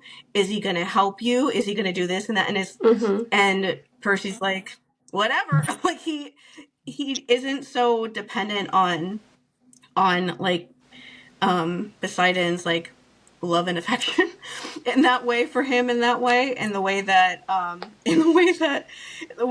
Luke is. It's just really funny. I'm laughing remembering his face when he's like, how did you find my ship? And Percy's like, oh, your dad told me. And he's just, and this is why I love Percy, that Percy just tells him straight up, like, yeah, I told him too that I don't think you can be saved, but he still thinks you can. And you can just tell how much that bothers Luke, that Percy doesn't think he can be saved. And that his dad still does. It's like, that's the reverse of what he wants. Like, he wants his dad to think that there's no way he can save him and that he's lost and that he's crying every day about how he's lost his son. And he wants Percy to think that he can still be saved so that he can get him to join him But instead it's the other way around, and he's like, damn it. I can't use this the way that I want. What am I supposed to say now? To manipulate this child into joining me. And the one part from this part that I want to mention before I forget is how he offhand mentions when they take Tyson away, and he's, yelling, and Percy is trying to reassure him that he'll be okay, even though he has no idea if he'll be all right. That's when Luke mentions that he's like, oh, that's Percy's brother, and he knows that Tyson is Percy's brother, and it's like, that's one of those things of like, Yes. how do you know that, sir? Can you tell me how you know that? Why do you know that? Like, how do you know that already? Is it Chris Rodriguez? Is he the one telling you stuff? Like, do you have other like people at camp that we don't even know about? Is Tantalus telling you stuff? You never know. That guy has, no morals whatsoever. He would be fine with killing children. But I was just like, that's a fun little clue. And I've seen so many people being like, it's already happening, because they're thinking about like Selena and stuff. Be like, it's already happening this early, and it's like, yeah, it already happens this early. That he's already having like spies and stuff, and knows things that he should not know. And I feel like that's what past this episode. I feel like that's what's going to happen as the season goes on now, is that he's just going to keep knowing things that he shouldn't. And they're just going to be like, why do you always know where we are? Yes. And like, how is it possible that you always know about this stuff? You are so annoying. The Great Awakening has already begun. He wants Percy to join him because if you join, the war would end tonight. I feel like people are forgetting that the thing that Luke is doing for the first, like, 4 books until he has, like, the big scene, is he's trying to find somebody else to take Kronos' body for him. So when he's telling Percy that that's what he's really wanting, that's what he's really saying, is like, yeah, we wouldn't need the Golden Fleece to bring Kronos back faster, because he thinks more people would join them probably if Percy was there. And I can see why he would think that. But also because Percy would do it. He wouldn't have to be the one to do it anymore. And that's what he actually wants. Like, when he's sitting there saying that that's what he's trying to get Percy to do. Yeah. And Percy still doesn't know that. Like, they figure that out. They don't really figure it out, obviously, until, like, they literally see him do it in the 4th book. But he at least has a dream about Luke in a sarcophagus later on in this book with Thalia, and is confused about how it's Luke in the sarcophagus and doesn't understand what's going on. But, like, that's just to make you remember, like, that's what Luke is trying to get Percy to do. He's not being nice to him. He doesn't actually like him. Yeah. And I did like this part, though, where they kind of go through Luke's, like, elevator pitch, even though it's all a lie, obviously, about acting like, oh, monsters and demigods can just, like, coexist together as one, because I'm, like, somehow the woke one here. That's, even though, like, Percy obviously knows the kids at people at camp and stuff were mean to Tyson, Luke isn't going to be any nicer to him.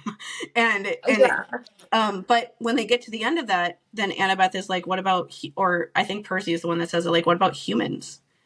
Yes. And, like, or, like, everyone else at, yeah, like, what about everyone else at camp? Like, what are going to happen to those people? And Annabeth straight up says, like, no human people on this planet would never survive a war between the Olympians and the Titans again. And Percy adds on, like, yeah, and what about all the kids at camp who know you? Like, these aren't strangers. Luke knows all those people. He's grown up with those people. And he says that, well, if there's the smart ones that join us will survive, and the rest of them will die. Yeah, meanwhile, we see kids cutting down dummies dressed in Camp Half-Blood shirts in the background, which is literally psychologically conditioning all of those super buff adult people into killing campers. Really quick, though, I want to hit the point on the monster thing, because we know that is a lie based, like, I mean, going way, way, way ahead of ourselves here, but how Ethan dies It's like once people's usefulness to Kronos is done, he's over it, right? And so like, yeah, Tyson falls into this category of like a useful monster because you can put him to work and he has crafting skills and things like that. But if he didn't have those skills, he wouldn't be safe there. And you know, all of the demigods, because we see there's like a demigod that's in a wheelchair. That person's not going to survive, even if they did say they wanted to join Luke's side. Yeah. Yeah. Yeah. And just the overall point that like Tyson's a sweetheart and wants to help protect Percy because he can, and he loves Percy. But he's not, Percy isn't making him do that. And if Tyson never did that, Percy would still love him and want him to be around all the time. Like, Tyson doesn't need to do these things in order for him to, like, earn his keep in a way. In the way that, like, the monsters under Luke are like that. Like, he just kind of takes them wherever he wants them and uses them to, like, win battles, basically. He doesn't actually care about them actually having, you know, freedom or anything like that. Like, Kronos, the whole idea of the Golden Age is there being, like, a hierarchy of where people land, and the monsters are not at the top at all. It's demigods, like, and gods like them that are at the very top, and they're, like, way lower down. And so he doesn't actually care about them. He's doing the thing that all megalomaniac people like him do, where they act like that to get people on their side. And then when they realize that that's not true, they're stuck there and they can't leave. And that's a lot of like the monsters that are on Luke's team. They don't know what they're doing. Up into the latest book that just came out, the Nico and Will book, is about a lot of the monsters, like the Minotaur, even saying, like, I didn't really have a choice. I had to do these things because powerful people were making me. But now that I have a choice, I don't want to do this anymore. And so, like, the natural progression of that happened. That's how that stuff naturally happens when you're not trying to use it to overthrow the world. But it's, I guess, the point I always like to make about Luke's plan, when people talk about, like, oh, Kronos just got a hold of him and made his plan go awry or whatever. I just always have to make the point that there is no plan where he could want to overthrow Olympus where the demigods wouldn't die or be in danger, because that's how it works. When you have abusive parents, the abused kids are the ones that pay the price, no matter who it is. That's why one of the things I used to say all the time when we used to talk about our own trauma online was whenever a video would go viral of somebody yelling at like an abusive parent in the store, I would be like, congratulations, that kid is going to get home and get beat the ever-living shit out of because of you.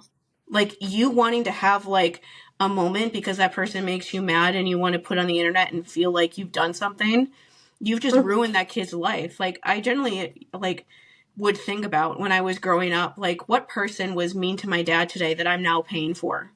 Like, that's absolutely what happens. That's what happens. That's why people talk about CPS and stuff the way that they do now, because they know that if you call it, you're just making the kid's life worse, and there's no guarantee that anything will actually get any better. And so that's why I try to tell people, don't call them unless there's like absolutely no other option and the kid that you're talking to wants you to do it. Otherwise, you're just passing the buck to somebody else so you don't have to figure it out yourself. And that's not helpful. But that's exactly what, it doesn't matter what plan it is. Any plan to overthrow the gods would lead to the same thing happening because they're the obvious people that are there. They're demigods. They're part human, part god. They don't want to have to turn against their parents. Their parents would be mad. They were automatically always in the middle. They're always the thing that one side or another is going to try to use to win something. And so it doesn't even matter what his exact plan is, because there is no way to like dramatically, violently in this way overthrow the gods where the demigods aren't the ones being killed because you want to do that. That's why you should never do that no matter what. And that's why one of the things I argue about is like, it doesn't matter that Kronos sent him on this crazy thing, because if in this way, like, it doesn't exempt him from it, because if he ever wanted to do something like this ever, it would have ended up in the same place somehow. Even if he wasn't the one kind of guiding him to this specific plan. If he ever wanted to do this or anybody else did, this is exactly where it would end up. That's why the books has Percy do the polar opposite. As a way to show like the way that could happen where everybody stays safe. One thing I wanted to mention too is just Allison is why are you so aggressive to Annabeth? Back off. Well, and she's aggressive from the jump, because as soon as, they figure out she's on Luke's side because of Percy having the empathy link, she had said something like, Luke's going to be mad at me when I deliver your heads to him, but he'll get over it. And then, we have her stepping in Annabeth's face there too. And I saw people also be like, oh, Luke looks like he wants to intervene, but he can't, or something. And it's, no, he doesn't care.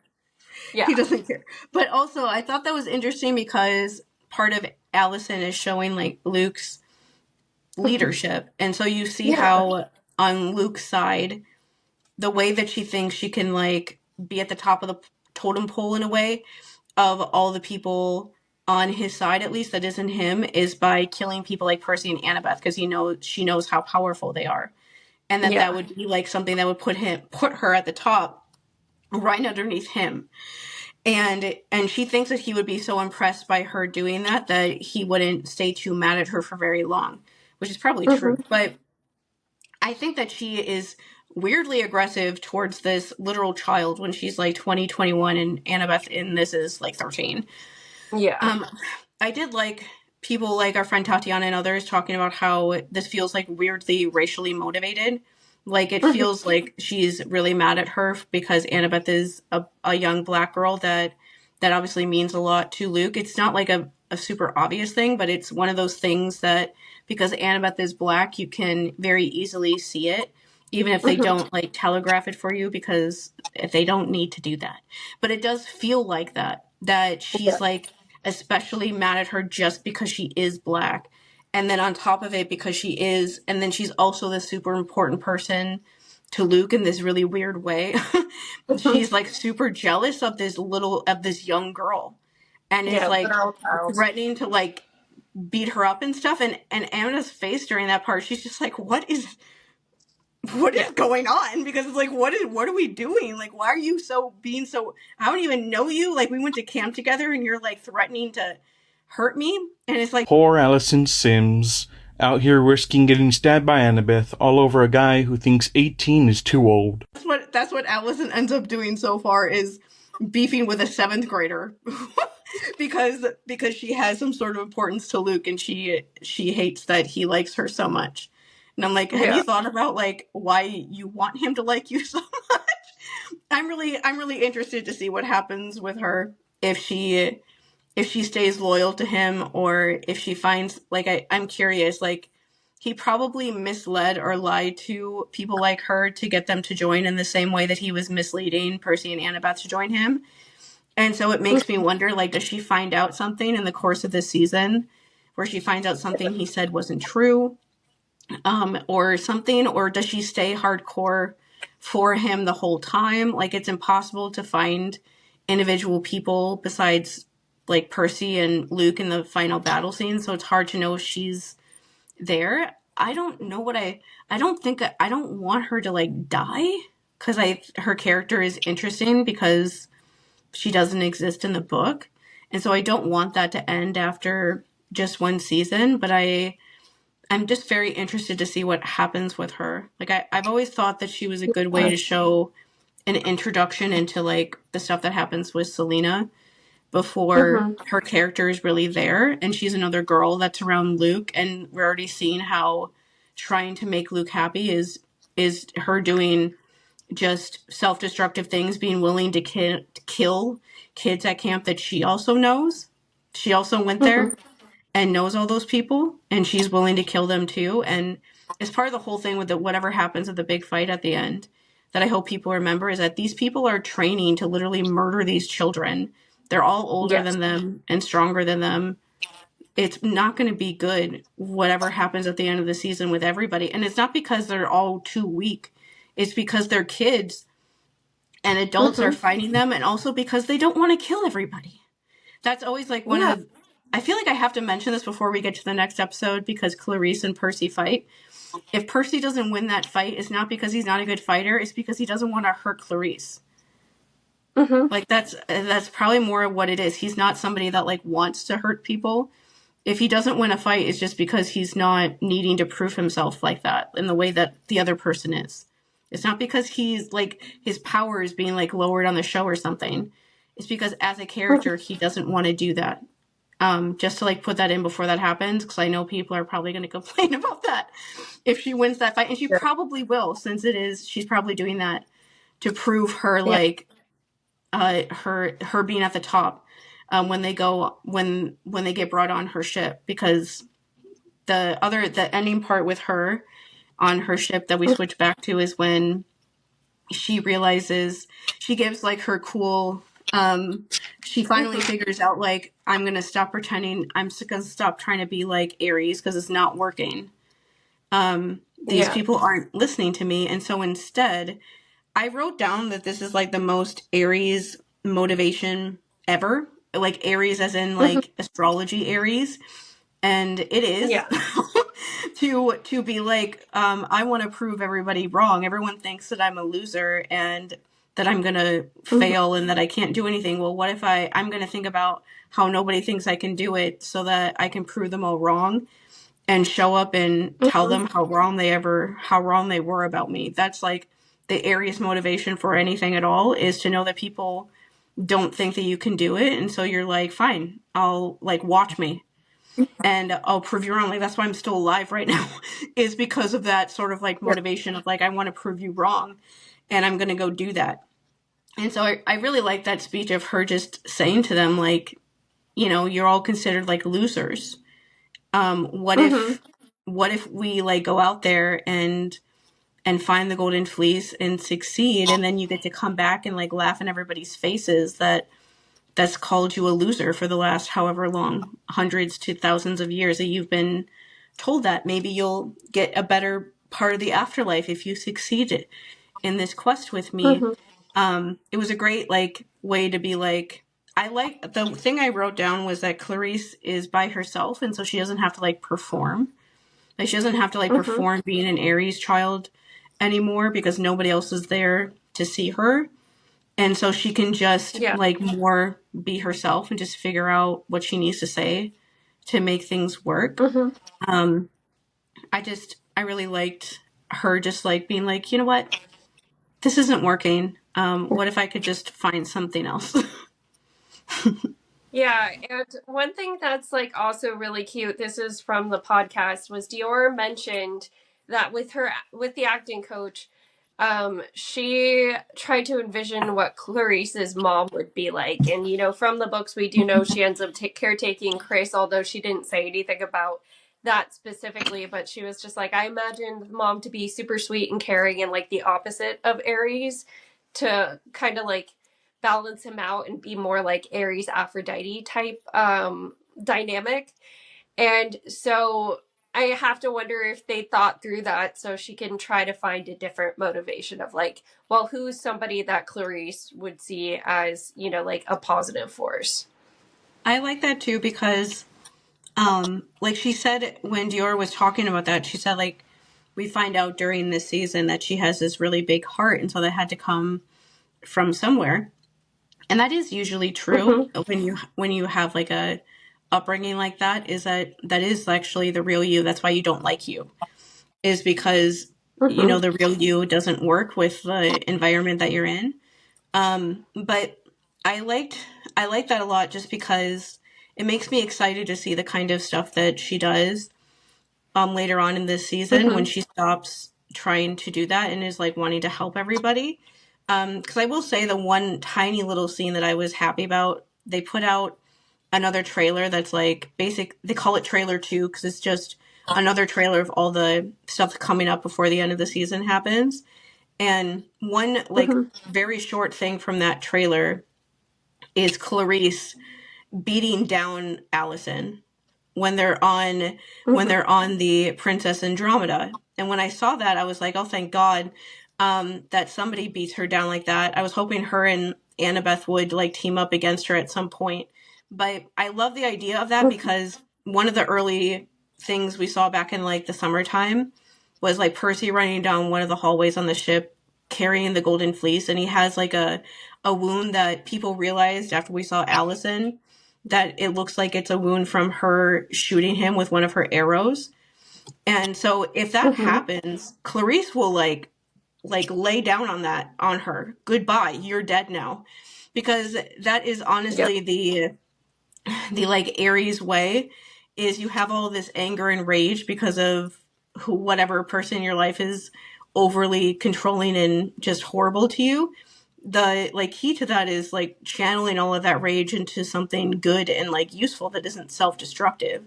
And like, yeah, give Clarisse permission to beat you into the ground. She will absolutely do it, and it will be the best thing that we have ever seen. And so I'm excited about that scene already, and it's like many, many episodes away. It's probably in episode 7, and so it's a while away. But just that, like, that idea that she starts doing that kind of stuff, and you get to see, like, the actual her by the end of the season, instead of who she's been pretending to be to make her dad happy all this time, is just really, I just love that. I just love that they're doing this whole storyline with Ares and her at all, and giving like a chance to see that sort of dynamic, because it is really messed up. And so a lot of like media like this doesn't necessarily do it, but they have some things from the books that they can expand on, and they're letting them do it, which is really great. Yeah. Okay, so the end of this episode is we go back and Tyson makes a bomb. And Yeah, you know what was so funny was like in our reading or in the videos that I did of me reading it, you can see how often I do this where I know what's gonna happen before it happens. And I was like, he better be building a bomb when I first watched it. Like I totally wanted him to be like just thinking, how else are they gonna get out of this? And of course that's what it ends up being. Yeah. And I love the confirmation happens a little bit before, because Tyson backs up after he finishes it. Like he backs up a lot. And I also just like how when they get down there and they see like them beating up camp people on dummies and the different monsters and humans like and demigods together and stuff, like Percy asks Tyson like, Tyson, are you okay? And he's like, yeah, I'm fine. And it's just like just checking in on him to make sure he's okay. And then, of course, like, sees him again and knows that he's doing something, and they just, like, back. I love the part when the bomb goes off and Tyson is standing there with, like, part of his clothes on fire, but because he's a Cyclops, it doesn't do anything to him. And so he just takes the clothes off that is burning. And I especially like, it's like, it feels like a mix of Daniel and Tyson, because Daniel is so much older than than the kids, and he definitely seems like everyone's like big brother / dad figure on set and in these interviews and stuff, that how he like runs up to Percy and Annabeth and like kind of puts his arms by them to like push them out like he would with like little kids, like, all right, time to go, let's get out of here. The one shot of Luke when he's up on the balcony and he's watching them leave, his face just like looked a little like, that's the shot I always think of when I think of like how he is trying to get Percy to be Kronos' body, because he just looks more, I don't know if it's me like reading into it because I know that's what's going on with Luke, but when I saw that, it just seems like he looks like more out of it, like tired, like off, like, and things like that when he's watching them leave. And Jason Ensler is the director of this episode, which is why there's some really great shots with like lighting and things like that in this episode that stands out to me just in like an artistic way. Like especially this ending scene we're about to talk about on the lifeboat is like beautiful, like aesthetically beautiful, outside of like what they're actually talking about. But he posted on his Instagram like a description of the episode, and the last line he said was that like now like war is declared, and it's basically like the rest of the season is just Luke chasing after them because they left. And who knows Yeah. what he's going to do now. But that's just always what I thought of whenever I saw it. Whenever I see that scene, I just think that has that look on his face because he wasn't able to get Percy to do it, and now he's having to continue to do it for longer, and he doesn't want to. And Yeah. wasn't able. It's one of the things that people talk about with this season, that Luke is like, oh, I like you, Percy, and obviously Annabeth, and you should join me. It's like he can't have liked them that much if he's trying to like flay them alive by the end of the season. You don't usually try to kill people if they just disagree with you, if you actually like them. But either way, it's very interesting, this last scene where Annabeth is, like I said, it's the whole trauma bond thing with her, that she is so unsure of herself and is questioning everything she thought because Luke said that. And like Luke said, oh, you don't really know Thalia. And so she's questioning every single decision that she's making, to the point that she says, like, Luke was right. You should know about the prophecy, right after she had just done this whole thing about how Percy can't know about the prophecy. And Percy's like, what? Like, he's just genuinely so confused, because he's like, what? Like, he obviously trusts Annabeth a lot. And so he's going with whatever she wants in that way. But he's very confused about how that interaction made her change her mind so quickly. But it's because he has so much. This is when I think Percy is really realizing how much influence and control Luke really has over her. Because this is something that that Percy in the books becomes very aware of. Like, he talks about it at the end of Titan's Curse. He talks about it in Battle of the Labyrinth, how he tells her not to go in like the room with him because he thinks that if she would just fall for whatever Luke would say, which she would. And so he actively tries to keep her away from him, because she just knows, like, she's just vulnerable to him in a way that other people are not. She just is. And it's not like a necessarily like a dig against her. It's just true. She is. Like, he knows that she looks up to him a lot, and uses that as much as he possibly can. But I just liked this part that he's just so confused about why she suddenly changed her mind. But he's gonna trust Annabeth. Yeah. Like, one of the things I like about, people talk a lot, and we have been talking a lot about, like, why Percy means a lot to Annabeth. But the reverse way with Percy, like, when you don't trust that many people, because a lot of people have betrayed you, the people that you do trust, you trust a lot with, like, anything, and you're willing to, and you try to protect them as much as you can, because you don't have that many people like that. Because if you lose that person, you don't have, like, anyone to really replace them. And Percy's wanted somebody like that listens to him, will tell him the truth, like, straight up just tell him the truth. That's what he's really wanted for most of his life, is just somebody who will stick it out with him, let him make mistakes and figure things out, will tell him the truth, will tell him when they think he's, like, respect him, obviously, but not be afraid of, like, his powers, or not try to, like, use him just for that. Like, treat him like a normal person, like everybody else. And that's really what Annabeth does for him. And so he is like, okay, like you want to tell me suddenly this prophecy that you just got done telling me a half hour ago that I should never know about, because it might make me do something stupid. And so she tells him the part of the prophecy. This is also one of those things from the books, like, people being like, this literally happened in the books. She tells him, it's the almost word for word the exact part in the book. It's just that in the book it happens after the ship explodes. This time they're having him find out right now. And so either way, she tells him basically the gist of the prophecy. She tells him that Chiron didn't tell, like, the actual words. And that was one of the last things with Luke, was that Luke was so sure that they knew how the prophecy was going to work, and Annabeth's like, it's a prophecy. You never know how any of that stuff is going to work. Yeah. And I'm, like, genuinely, like, fascinated what Kronos told him. Like, what do you think is going to happen? Yeah. Well, okay, Because so it's not what's Allison going to happen. challenges her at that point. Like that's the exact moment, if I'm remembering correctly, where Allison gets all up in her face.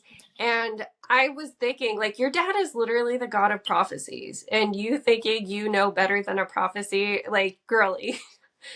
It's clear you don't have a good it's also a relationship with thing. your dad. It's also interesting because, from Luke's perspective, that there's a lot of backstory with him about why he wouldn't want prophecies to be true, because of his whole thing with the prophecy that his dad would tell him about his own life.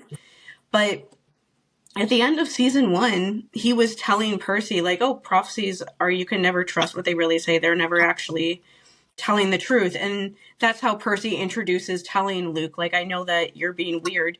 Why did you bring me out into the forest at night in the dark where everybody else at camp is distracted by fireworks by myself?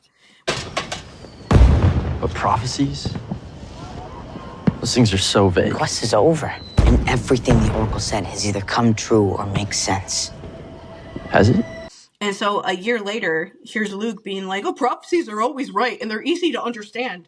And I absolutely 100% know how this prophecy is going to end. And I'm like, are you sure about that? Like, what did Kronos say to you to make you think that you guys somehow figured out what a prophecy that other people are going to do, that you could possibly be sure about it? Like, I'm just interested if they ever tell us, like, what they think is going to happen, because it's obviously not at all what actually happens. But I'm sure Kronos told him something that he's going with, and that's just interesting enough on its own. But either way, like, they don't know the specifics of it, which is fine. Like, the interviews that the kids have been doing, Arian and Walker have been talking about season 3, and vaguely, obviously, and saying that a lot of the stuff the scenes they've been filming is talking about the Great Prophecy.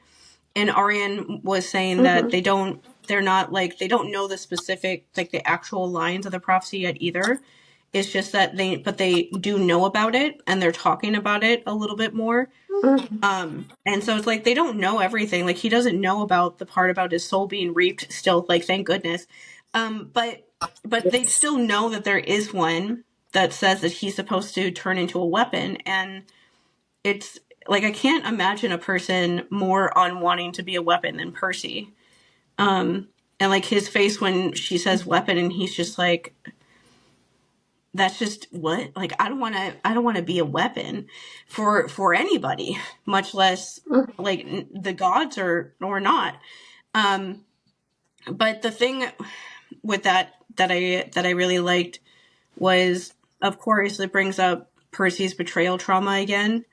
And so I saw somebody bring this up, that in the second episode, when Annabeth is telling him, like, I did all these normal human things that you thought that I would enjoy, but I didn't like any of them.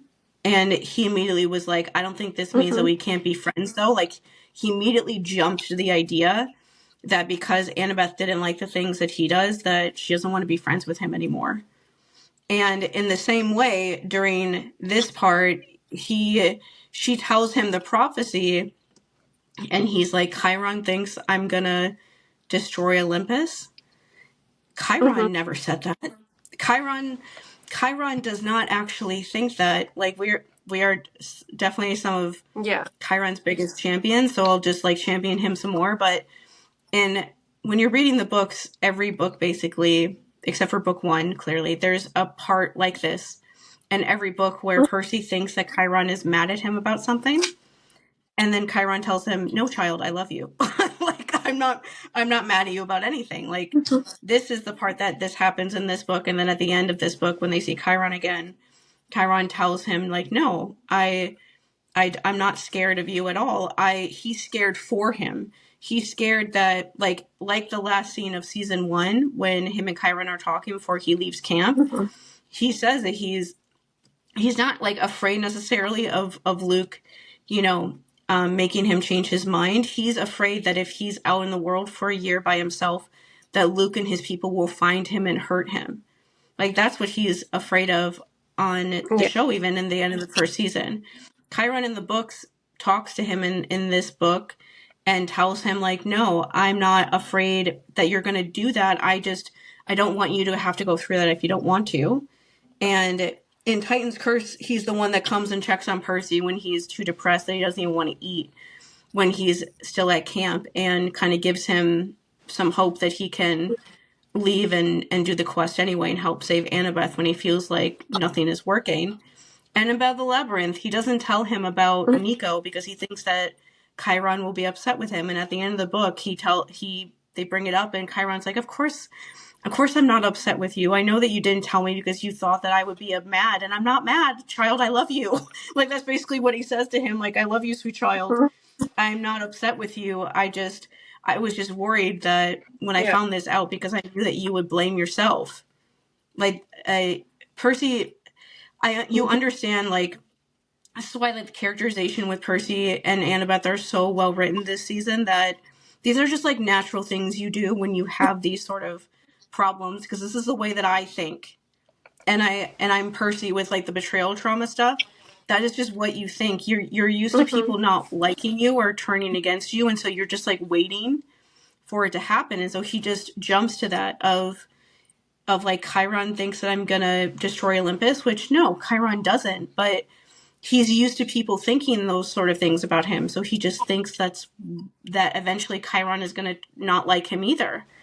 And in the same way, like, it definitely doesn't help that he asked Annabeth, like, do you think that I would do this either? And she doesn't say anything. And, like, we can know that she doesn't say anything because she's doubting herself right now after she just talked to Luke and he made her feel like she was wrong about everything, like a jerk. But still, that's hard to have to like sit there and ask Annabeth something like that and have her not say something and just not be sure, when he really needs her to just say it. Even if you don't believe it, just tell the child that he's not going to destroy the world. just tell him. But she's so unsure after Luke messed with her head that she just can't say it yet. And I'm sure that they'll work that stuff out in the next few episodes and stuff after this. But I really liked how they did that scene. The acting in it was really good from Walker and Leah, especially the directing of it and how they like framed them was really just beautiful. There's one, and the last part I forgot to say about Clarisse is that when she did her speech, she realized that they're going to the wrong coordinates. They're going to like New Jersey or something like that. And so she remembered Percy being like, those are the wrong coordinates. And so she realized that she needs to go find him, which I'm very sure that the second that the next episode starts is when she shows up and is like blowing up their tiny little lifeboat for absolutely no reason whatsoever. Like we saw in the trailer with like Percy and Tyson jumping to get away. It's like, why are you blowing up the lifeboat? Stop it! Because you're Clarisse and that's what you do. But it's just, I was like laughing watching that the first time. Like, that is so funny that she just like does that for sport, because it's a bad idea to do that when you're trying to like be secretive about where you are, because you're trying to go in through a sea of giant monsters and you don't want people to know where you are. But it's so funny to me always that she just is like, I'm just gonna blow their ship up to get their attention to show dominance. And it's like, Percy's fine. He probably would give you like whatever you need without you needing to do any of this stuff anyway, because he wants to live. But it's just so funny. I'm really not looking forward to Percy having to explain the prophecy to Tyson. That's in one of the trailers of Percy. Wait, we missed the Tyson part though. Yeah. Oh yeah, but why he set the bomb is where Tyson was like, "Oh, the Lastrygonians." Yeah, the Lastrygonians were nice to me, and Percy says, "Well, why did you build the bomb then?" And he says, "Because a real hero stands up for others." He like repeating what Sally's been saying to him, and I just thought that was so sweet. And you see the little smile on Percy's face of like he needed that little bit of Sally, I think, in that moment. Yeah, and just having, that's why Percy and Tyson are the best. It's just having somebody like Tyson always having his back in that way of just believing that he's a good person, believing that he's a hero. And I did really like how just that general idea that Tyson acknowledged that like the Lastrygonians were nice. They were making jokes and they were funny. But I had to hurt them like that. And like it's like of course when Luke was on his tirade, he said it was the gods that separated them, but in this situation, it's him that's doing that. Like Tyson had to blow up monsters that would otherwise be friendly with him because they were trying to hurt the people he cares about because of Luke's stuff. And so it's like, yeah, the stuff that he says isn't true. That's kind of the obvious way to show that Tyson liked the Lastrygonians. I just like how this season that Percy acknowledged that the Lastrygonians aren't as stupid as Annabeth said at first, and now Tyson is showing that they were nice, but he had to do that to get them out of a bad situation, which is true. Like they had to get out of there. There's no way that Luke was ever going to let them actually leave. If they didn't, they would have never have just like joined him willingly. He would have just never let them leave. He would have just trapped them there. Somebody would have had to come and get them or something. Without something big like that, like him setting a bomb, getting them out of there, that's like apparently the only way you can get off of that ship is setting some sort of bomb. And that's it, because otherwise it's impossible to get off of. But other than that, it was a really good episode. I really liked the writing in this episode. It was Tamara Belcher Wilkinson, I believe her name is. She's an executive producer. She's the one who came up with the whole Mitch joke about him in the streaming wars. And I just like her sense of humor, like, hi, Luke, to bye, Luke. And other lines like that. And since she is an executive producer, even if she doesn't write another episode this season, she is in the writer's room all the time. And so some of her jokes will probably get into the other episodes. It's kind of fun to see like who writes each one. I don't remember who wrote the first one, but I know Sarah Watson wrote the second one. And now Tamara wrote the third one. So that's already two different women that I've wrote episodes, and it's only episode 3, which is more than most of TV. The only other thing I wanted to touch on was I was thinking of like the art theory behind, like we've talked before about how the sarcophagus looks like kintsugi. It looks like the Japanese art of taking something that's pieced together and then covering or like putting it back together with gold. And when Tyson said the line, isn't Kronos in pieces, though, when like Percy was explaining what's happening with the Titan War in general, I was like, oh shit, that's why they did it, because he's literally in pieces. He's going to be put back together by the new golden age. Like it's right there in my face. Why didn't I think of this sooner? Oh, and I especially liked when Luke was like, a part of his body comes back when every person joins him, and Percy, ew, gross. That was just thank you, child. That is just such like a Percy way of putting that. Like, that is gross. Like, ew, what do you mean? What parts of his body come back every time somebody joins? Ew, gross. Whatever, bro. Yeah.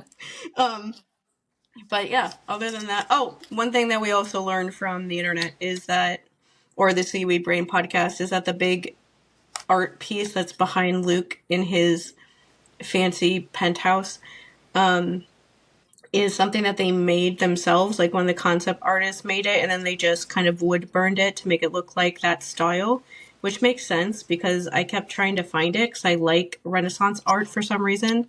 Like, I willingly took an art appreciation class my first semester in college that was at 8 a.m. And I actually, even though I would wake up like 10 minutes before I would start because I was a freshman in college, I actually really liked that class. I always liked art appreciation stuff. And so that was interesting to find that out. We're trying to figure out what concept artist that was, because it's really cool. And I want to know who they are. That's all I got. I'm still recording, so I'm going to give an outro because I have to get William to bed. But episode 4 on Wednesday. We record on Fridays. And I know Shannon tries to have these up as soon as she can after that. So we will see you guys for next week. Bye.